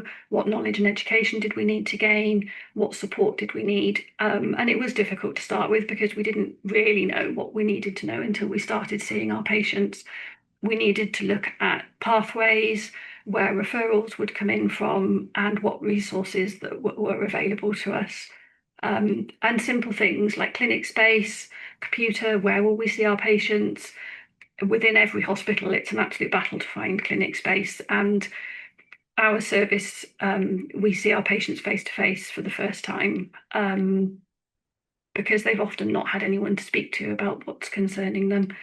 And then linking in with Trust IT systems, electronic patient records, and also historical notes. So a couple of my patients had treatment 30 or 40 years ago. So trying to find information from what they had treated and what the dose was, that kind of thing, can be quite tricky.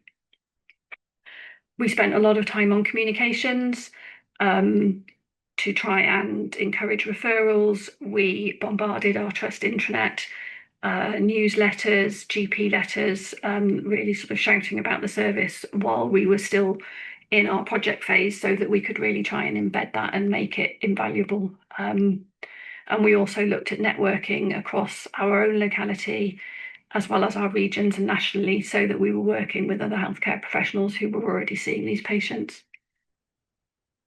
So we knew that we needed to deliver, we needed to get our patients in, and we needed to collect our data. But once we had our patients into the service, we needed to be able to show that we were making a difference, and our ultimate aim was to try and discharge them from the service. So we have found that managing expectations is really important, because often by the time these people come into our service, they have been back and forth to various professionals with very limited results. So they are desperate for that magic wand or that magic pill that is going to make everything go away. So lots of explanation, lots of understanding about why they're experiencing their symptoms, so that they come in with a realistic expectation. And we do a lot of acceptance and commitment therapy and self-motivation. Lots of patients have got psychological impact from their side effects, as well as psychosexual and intimacy concerns as well. So although our service is radiographer-led, we do work multi-professionally across a wide variety of disciplines. So that includes locally our gastroenterologists, our gynecologists, urologists, dermatology, as well as our allied healthcare professionals and nursing colleagues as well. And that's really, really important, because, as we've said, these patients have very complex multifactorial symptoms. Regionally, we're lucky that we have the DDRC, which is the hyperbaric oxygen chamber in Plymouth, and we access their services. We also have the complex cancer late effects regional service, which is based in Bath, and they're incredibly helpful. So once patients have been seen in a late effects service with radiotherapy late effects, we can then refer them to there if we need to. And it was quite interesting that we did find pockets of really expert, excellent help and support for our patients. So we soon realised there was a lot we needed to learn, and we developed our own bespoke training package, which was supported by our Macmillan funded. And this included access to master's modules in supportive care, which, although were not specific to radiotherapy late effects, they were helpful in offering supportive care. Advanced communication skills, psychological and psychosexual skills as well as things like leadership and supervision, and obviously symptom management. So as a result of that, just as a by the by, I have been working with the University of Gloucester, and we've developed an advanced practice level 7 module in radiotherapy late effects, which will be available from May next year and on the website from the summer. So just a little plug from that.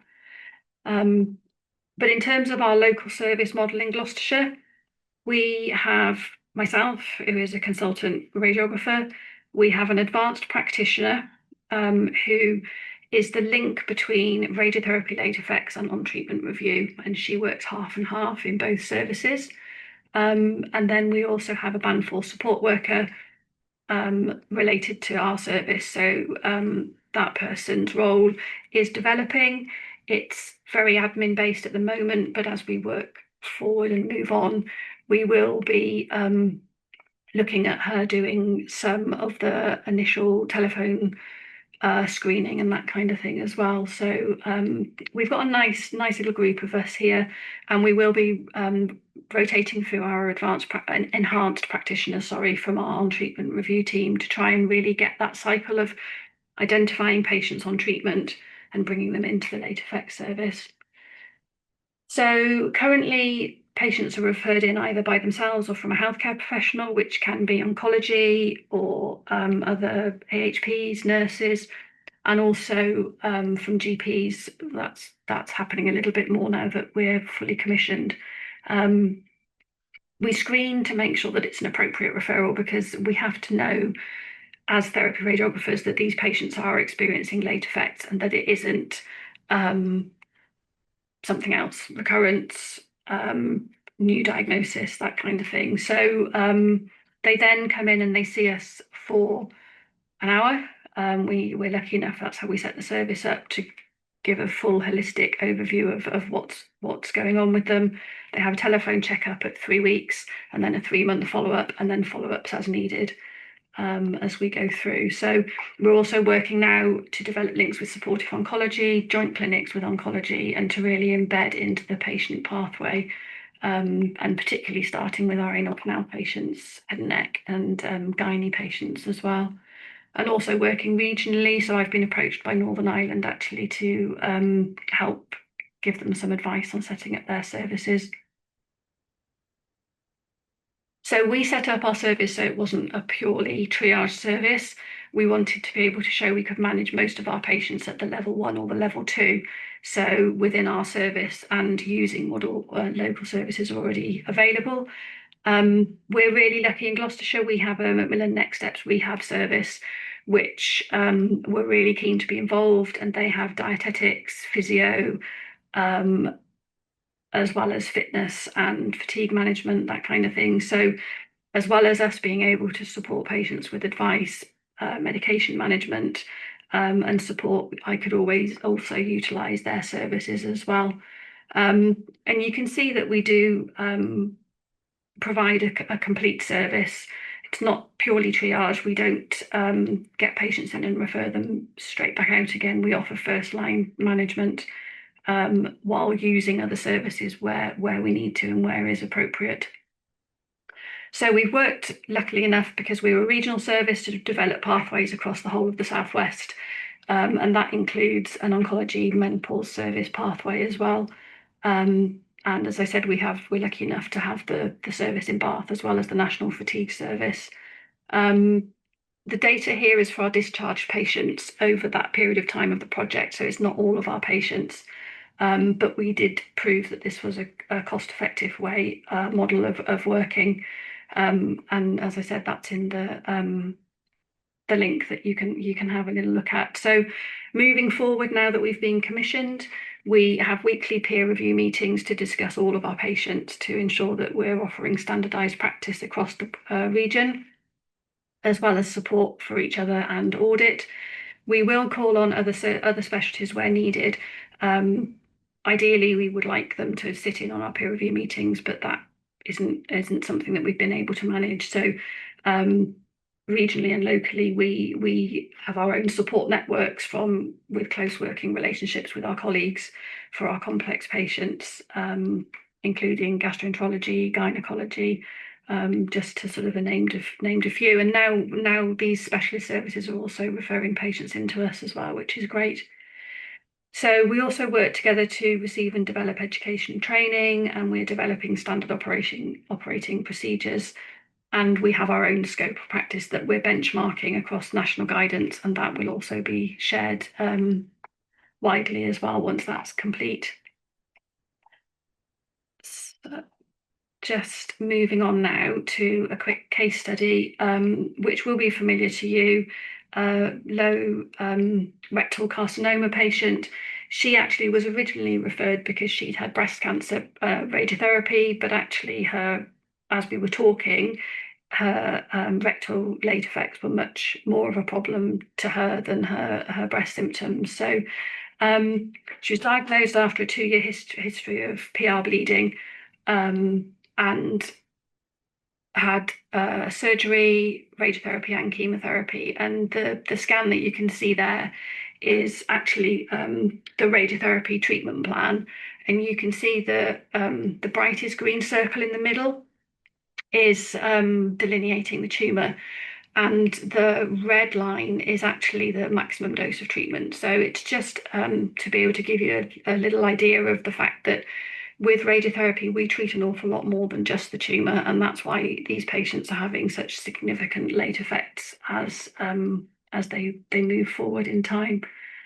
I'm not going to read out what's on the slide as background, but you can see that her ongoing surgical effects had meant that she didn't feel that she could complain. She knew that she was having problems from surgery, and she felt this was how it was, which is a common theme that we get from our patients. She was also grieving for due to the recent loss of her husband, and since her treatment, she hadn't really told anybody that she was struggling particularly. So lots going on for her. So she had quite a lot of psychological distress going on when we met, and we always ask our patients what matters most to you, what do you want to achieve out of this appointment, and her concerns were not necessarily her bowel symptoms, they were her skin, her bladder, and general well-being. So we addressed all of those on treatment. She'd had a really significant radiotherapy-induced skin reaction, resulting in skin being quite fragile, sensitive, and sore moving forward, particularly with bladder leakage.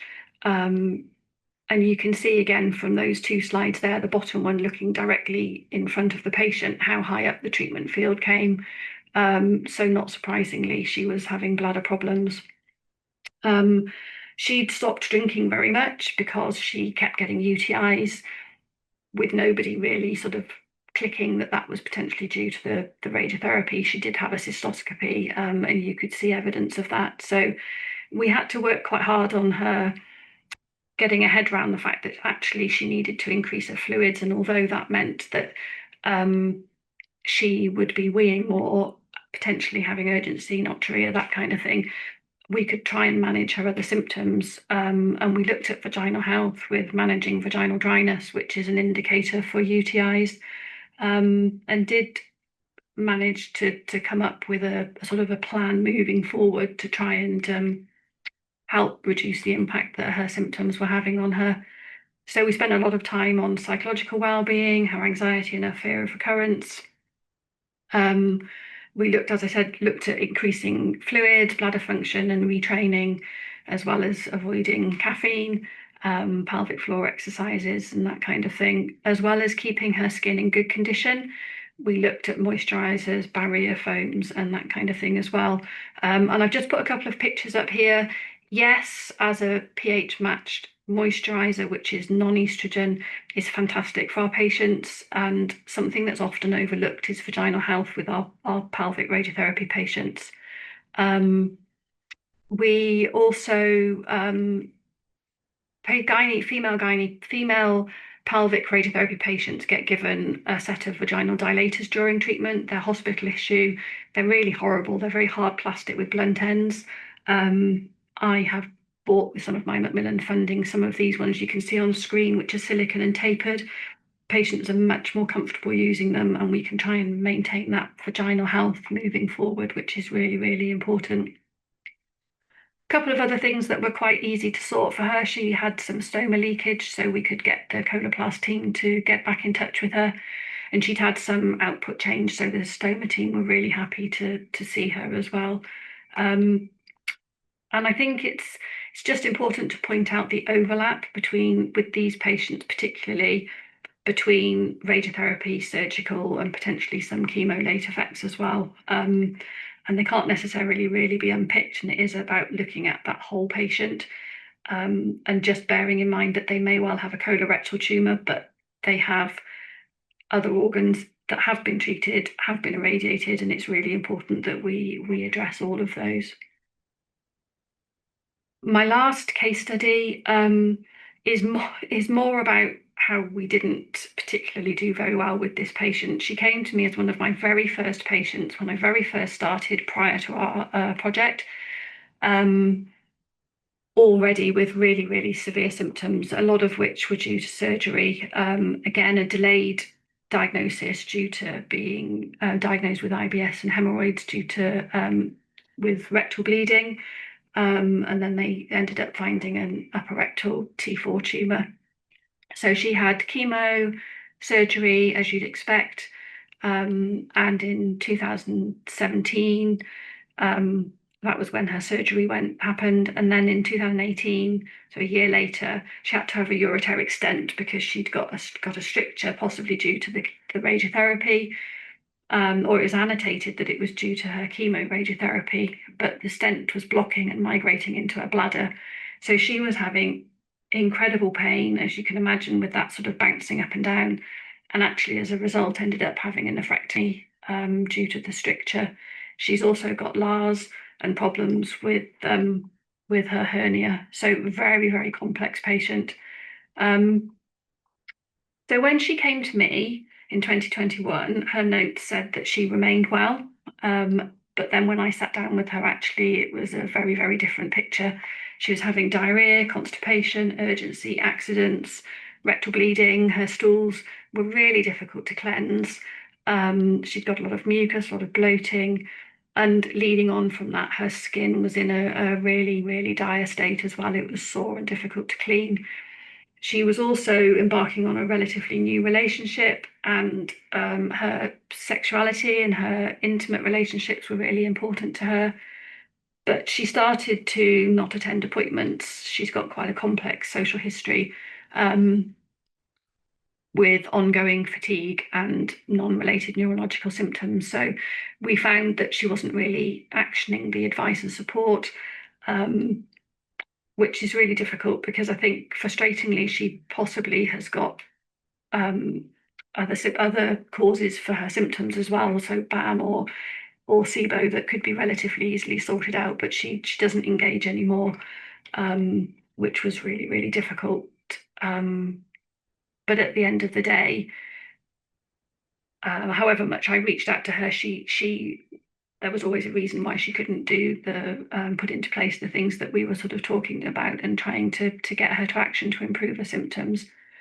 So really, just to conclude, these patients are really complicated. They've had chemotherapy, radiotherapy, and surgery, lots of symptoms that overlap, repeated managements, and it's really difficult to attribute these symptoms to a single treatment modality. So as we've heard before, it's really important that lots of healthcare professionals are involved in moving forward. We do see relatively small numbers of colorectal cancer patients within the radiotherapy late effects service, but we do try and offer them holistic support and management and work with our colorectal gastro colleagues. But I think it's important to realise that we don't just need those colleagues. We need gynae, we need dermatology, urology as well.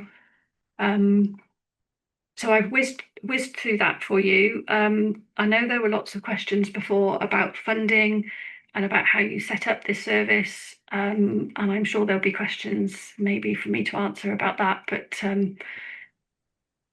thank you. Sam, thanks so much for that. That was such a comprehensive overview. I'm going to, and I'm sure there will be lots of questions, so we'll see if we can squeeze them in. But we're now going to be joined by our clinical lead, Claire Coughlan, who is also a consultant in colorectal cancer at Lewisham and Greenwich NHS Trust. Claire's work with us focuses on provision of support for patients, health professional education, and ensuring that the charity's clinical focus remains current and relevant. And as a consultant nurse, Claire has expertise in symptom assessment and the suspected cancer referral pathway, family history, and late effects of cancer treatment. She's also undertaken a PhD in the priorities for bowel cancer follow-up care across diverse communities. Welcome, Claire. Thank you, Jen. That was a very nice introduction. Thank you very much. Can you hear me all right? We can. Okay, thank you. And thank you, Sam. That was really interesting to hear about your service. for this first part of the webinar series, what we wanted to do was just talk about a couple of services that exist, and they're very different. So the service that it's a service that I set up at Lewisham and Greenwich last year, and it's really different to Sam's. So I think, as Sam said during her talk, it's about thinking about what you've got and what you can do. So I'm just going to see if I can move the slides. I can. Here we go.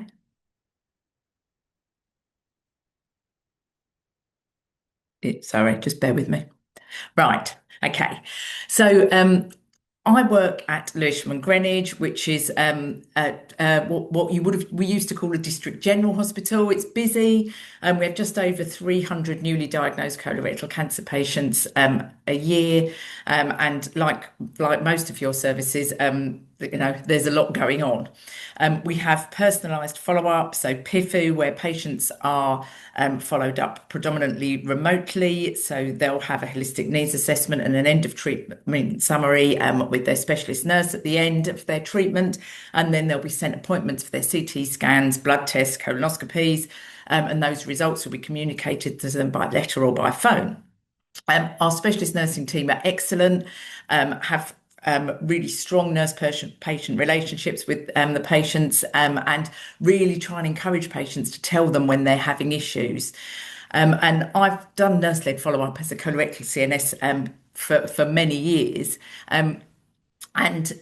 I think it's fair to say that whilst we've tried really hard to manage the effects of treatment for bowel cancer, we haven't really had a systematic approach to its management. We try sort of talking about diet and Imodium and the things that we think we can help with, but we haven't really had a clear systematic approach to the effects of treatment, and that's what this requires. So just one of the studies there at the bottom of this slide that tells us about the need to really focus on the effects of treatment for bowel cancer. We know that 16% of patients that haven't got a stoma have no control, and large numbers have ongoing moderate GI, urinary or sexual issues, and an extreme urgency that really impacts their quality of life.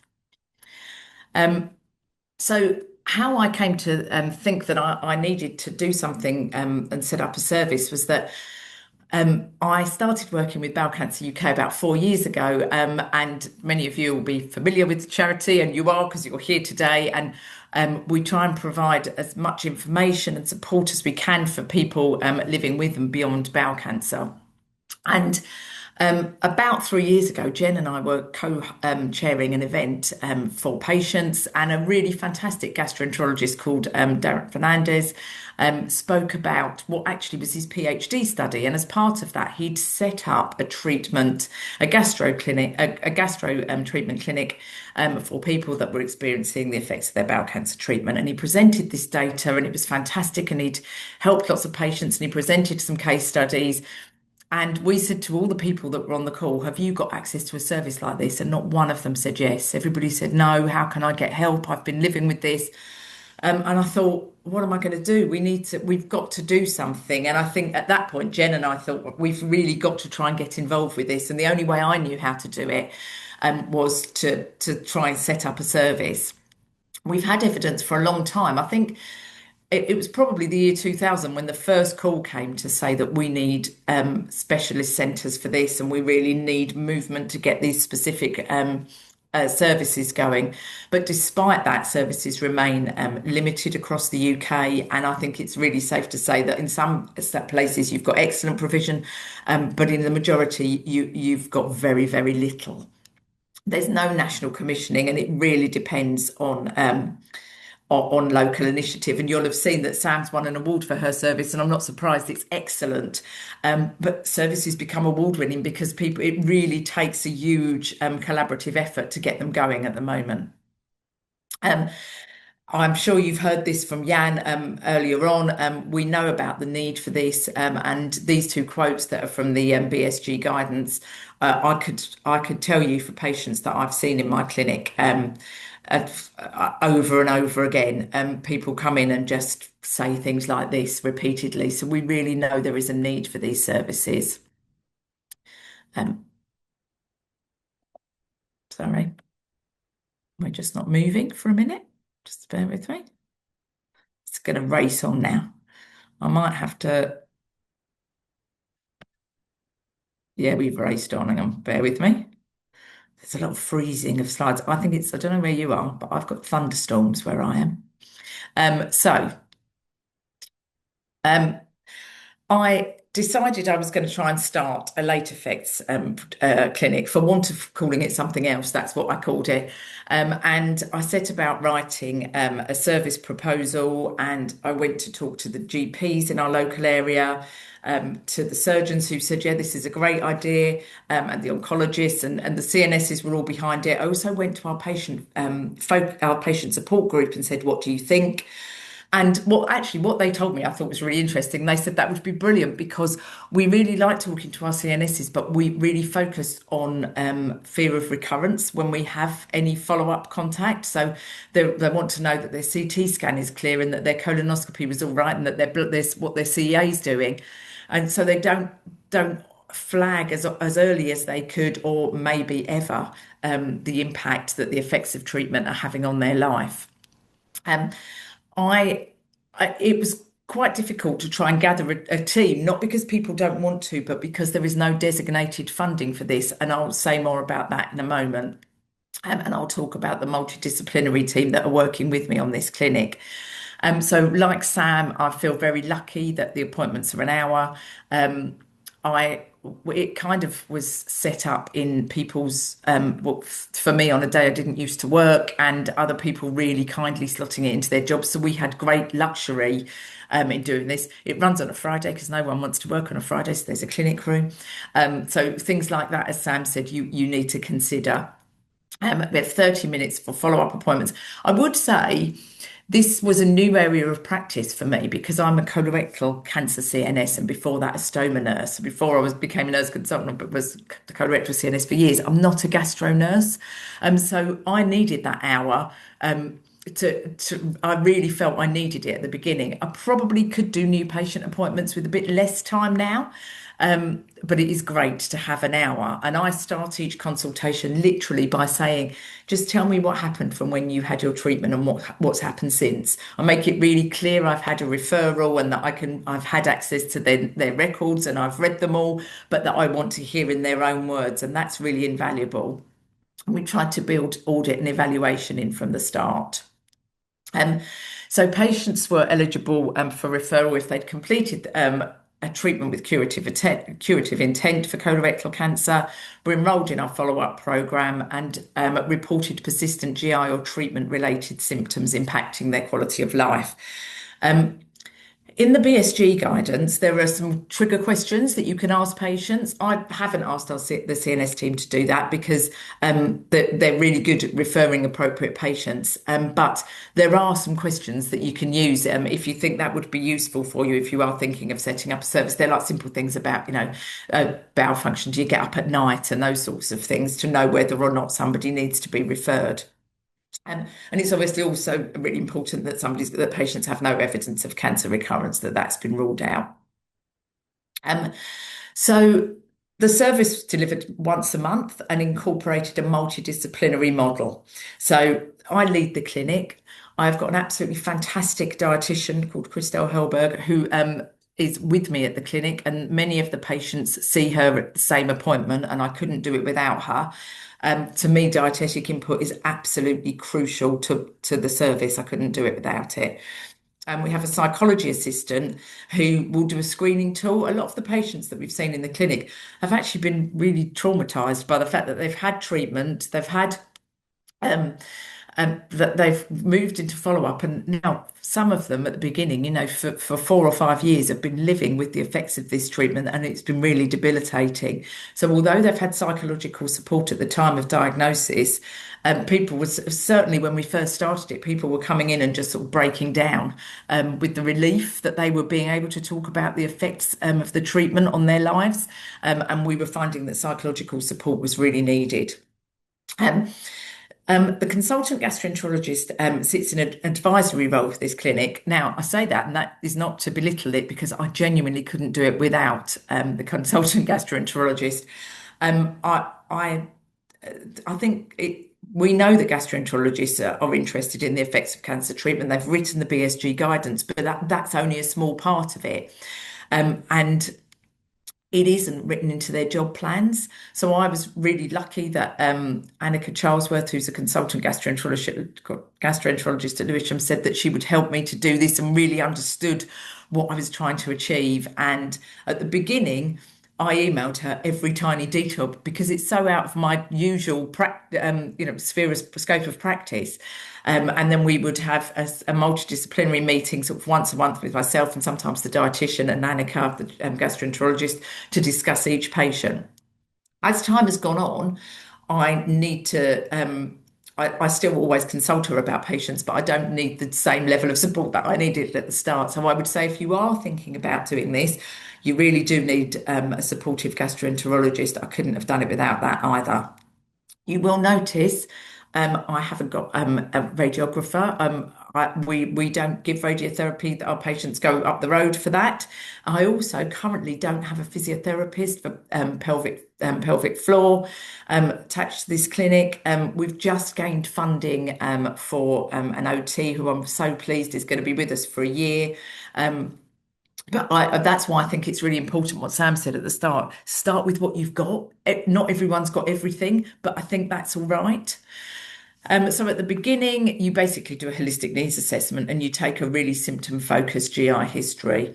I use the LARS score on everybody that's had an anterior resection. It's absolutely invaluable in seeing if what you're recommending is working. So I repeat it. And the Bristol stool, sorry, the word form shouldn't be there. The Bristol stool scale is fabulously helpful, really, really helpful in working with the patients to let them know what you're sort of trying to achieve.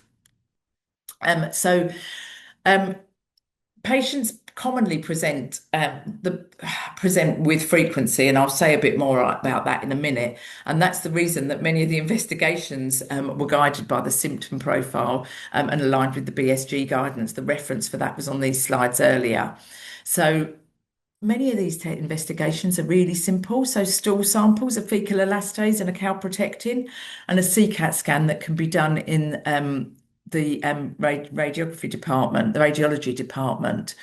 And all of this guidance is in the BSG guidance. When I was writing the clinic proposal, these guidance weren't there. So although I began it at the beginning of 2025, that's just when the guidance came out. And it took me well over a year to get this set up. And I was trying to write my own guidelines from a Danish group, and and then thankfully this was produced. So these guidelines have made life so much easier. Data collected included symptom burden, investigations and diagnosis, interventions and referrals, and patient-reported improvement in symptoms and well-being. I have not got a patient-reported outcome measure that I'm using with this clinic, and I say that with great regret. I need one. We need a validated PROMS. Darren Fernandez and I are trying to do some work to validate PROMS. There is some brilliant work being done in Guildford by the Citrus study. We definitely need a validated PROMS. I haven't got one, and we try and evaluate using the LARS score and by asking patients at the moment about their well-being and quality of life. But I do know it needs to be built in. This is a very small amount of data because it's about the beginning of the clinic. We are going to publish this data. It's been submitted for publication.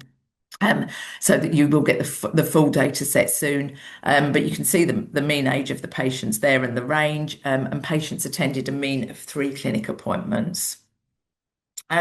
So interestingly, 15 of these 26 patients had an anterior resection. Some of them had been defunctioned, 10 patients with a right hemicolectomy and 1 with a left, 13 with adjuvant chemotherapy. Only 1 of these patients had neoadjuvant chemoradiotherapy, which I think is really interesting and actually made me feel for a long time, particularly for patients with right hemicolectomies, I've been really reassuring them that this will all settle down, it will get back to normal, but actually that may well not be the case. There are some simple things that may need to be done to rule out benign underlying pathology that's been caused by the treatment.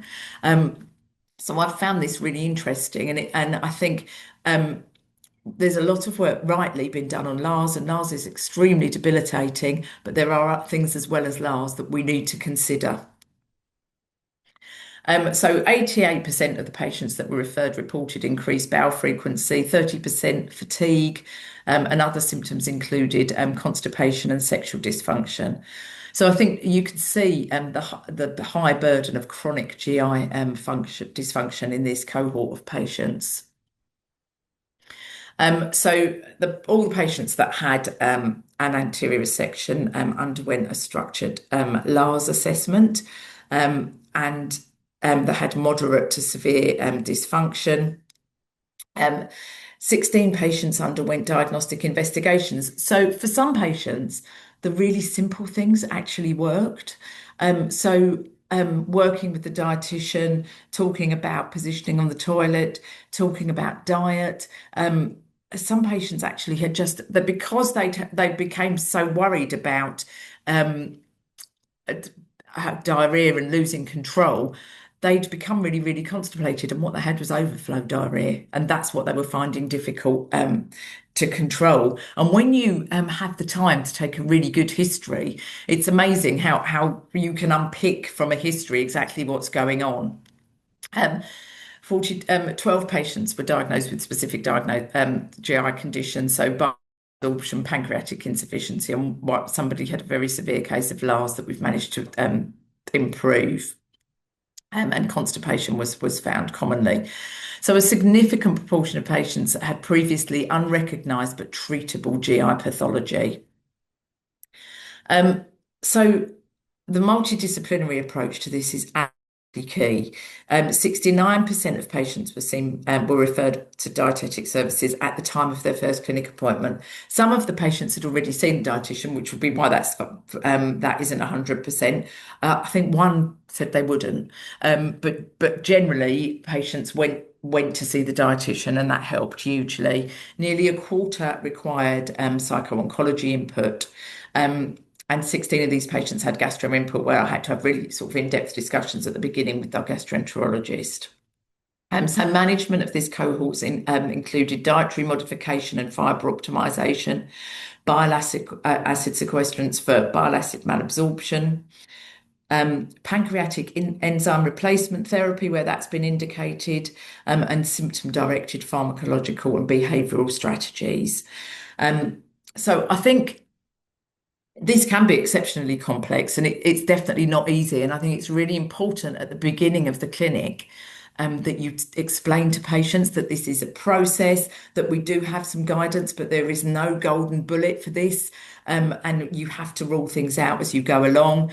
So I don't want to oversimplify it, but for some of these patients, actually, it wasn't as complicated as I kind of thought it might be at the beginning. All the patients, with the exception of one, and as I say, we are publishing this data in full soon, had reported improvements in bowel function, symptom control, and overall well-being. There was a patient with a new cancer diagnosis. It wasn't a colorectal cancer; it was another cancer diagnosis. But everybody else reported improvements. So I've just got a case study here. I know we're getting close to time, so I won't sort of linger on it too long, but I think this illustrates beautifully the difference that you can make with a service like this. So this is a gentleman that I saw last year in clinic who had been treated in 2022 and had been really, really struggling. He'd had a right hemicolectomy, and you can see his histology and his treatment there, and he was diagnosed with Lynch syndrome. So he was a driver for a building company in a van. He was in a van all day, married with two school-age children. And when he came to see me in the clinic, he had loose stools about 9 times a day. And he'd basically developed this coping mechanism where he couldn't eat anything before he went to work. And he could only work a full day if there was nobody with him, because he had a bucket in his van. And if he had somebody with him in the van, he obviously couldn't use that. And he would then often have urge incontinence, and then he'd have to go home. He was seen by a private specialist. He was desperately trying to get help. and he'd been treated for bacterial overgrowth, and things had got better for a while. He'd tried a low FODMAP diet, but his symptoms just kept coming back. He was actually a really positive gentleman. He was reassured, although he had Lynch syndrome, he was very reassured by his follow-up and his specialist nurses, and he knew he was having his regular colonoscopies and taking his aspirin, and he just needed his bowel function sorting out. That was his main concern. He hadn't had pelvic surgery, and he didn't have erectile dysfunction. It just was his bowel function. So for this gentleman, I did do investigations straight away. As I've said, I don't for everybody. I certainly don't send everybody for a CCAT scan immediately, but I did with him, and his result came back as showing that he had severe bile acid malabsorption. We started with a cholestyramine once a day, and then we increased it to twice a day. He's been seen by our dietitian, and he's actually had the most tremendous result from this. He's now, his frequency is manageable. He doesn't want to increase his dose because he doesn't want to go the other way and get constipated. He also had abdominal pain prior to us starting this treatment. He doesn't now. And this is what he said. He emailed this to me and said it to me at the clinic. Just the difference that it had made to his life. And it genuinely, we have guidance. It was okay to do this. It wasn't, and for me, although it's out of my comfort zone, this wasn't that complex to achieve.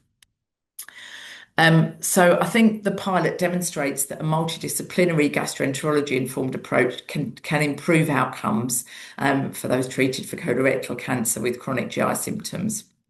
A substantial proportion of patients were found to have treatable conditions that would have gone undiagnosed in standard follow-up. So we really need targeted investigation and intervention that will result in meaningful improvements in symptom control and quality of life. And I know this will have been said. I didn't hear Ethna's talk earlier because I was at another meeting. But we need nationally coordinated service development. We need dedicated funding, and we need standardised clinical pathways and expansion of multidisciplinary late effects clinics. So thank you for listening. I'm going to stop there in case there are any questions.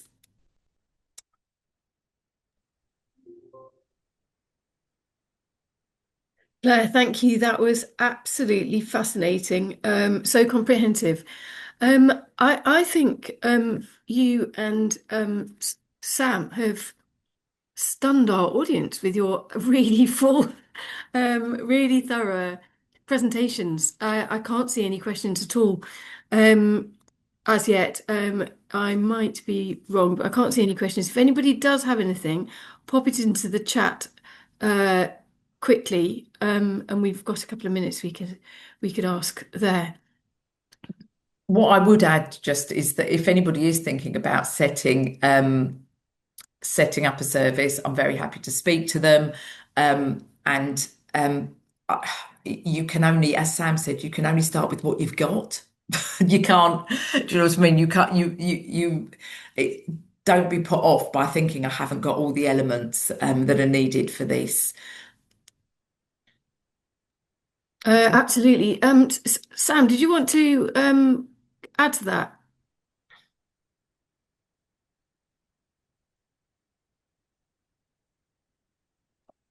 Thank you. I've just been unmuted. That's okay. Absolutely. My talk about our service, we've got a fantastic service. We're regional. We've got the most amazing pathways, standard operating procedures. But this has taken a long, long time. So it wasn't just the 3 years of the Macmillan funding with this magic report that came out the end of it because we had business analysts. This was years in the making before then.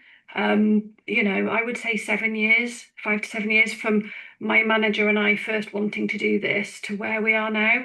And it really shouldn't be like that. Absolutely, as everyone else has called for, it needs a cohesive, government-driven remit for this to be part of a cancer pathway. It shouldn't be separate. It shouldn't require separate funding. It should be part of what our patients experience and expect. And the more we shout about it, which if you've heard me talk before, I'm always doing. So again, the same as Claire, if anyone wants to contact me for just a bit of support or questions, then that's absolutely fine. But yeah, I mean, I'm stunned that we've done all of this work, but Macmillan have put in so much money to our project. We've got so much money now from commissioning that people are still having to prove over and over again that it's needed, and why our project report an evaluation can't be taken as this has been proven. It's just completely illogical. Absolutely, absolutely. We've got a question from Ethna here in the chat. Do we have a consensus from the models presented on what a service may look like?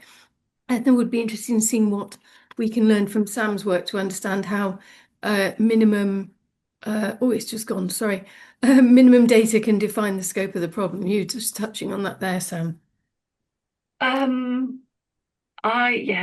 don't know. I mean, there's not an easy answer, is there? There's not one single model that fits, because I'm really lucky where I work in Cheltenham. I have the most amazing gastroenterologist colleague who has been so supportive, and I've found colorectal surgeons, oncologists, gynae. We have a dermo gynae clinic, which who knew they were seeing late effects patients. So our ladies who've had pelvic radiotherapy, I didn't know that.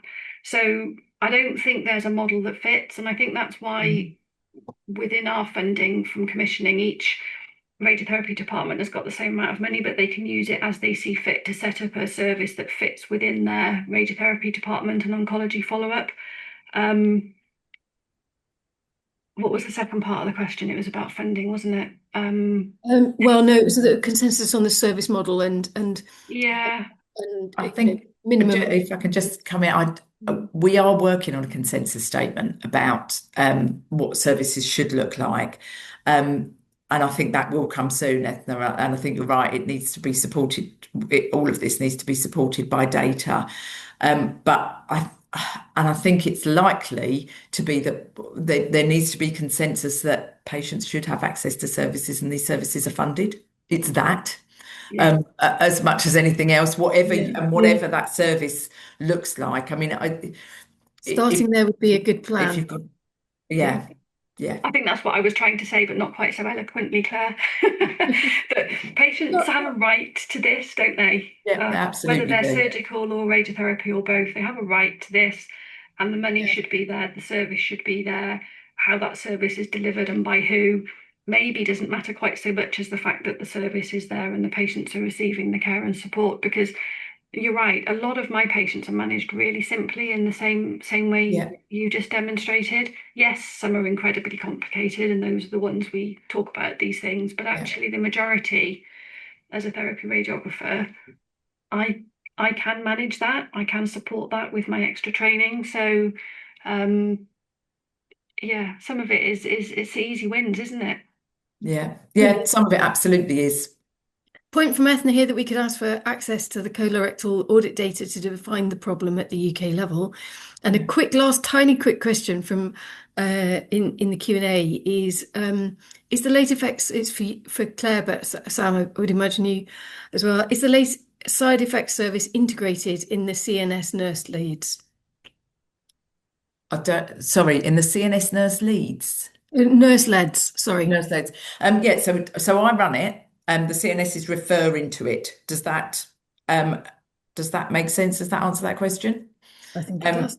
Yeah. And I think whoever runs it, I think it's just important that patients understand that it's a space for them to talk about the effects of their treatment. Yes. I think that's the key thing. Well, I think that was just wonderful, and what quite an inspiring clarion call way to finish that as well from you both. So thank you so much. Thank you to all our presenters, speakers for coming today and sharing your expertise, and to everyone who's come along to be part of this really important area. I'm so looking forward to continuing this learning journey with all of us in the second series. The next event is on Tuesday the 30th of June from 2:00. Part 2 will focus on developing a late effects service to meet the needs of patients, and our guest speakers will cover gastrointestinal effects, dietetics, psychological impact, and managing fatigue. It's been a long day.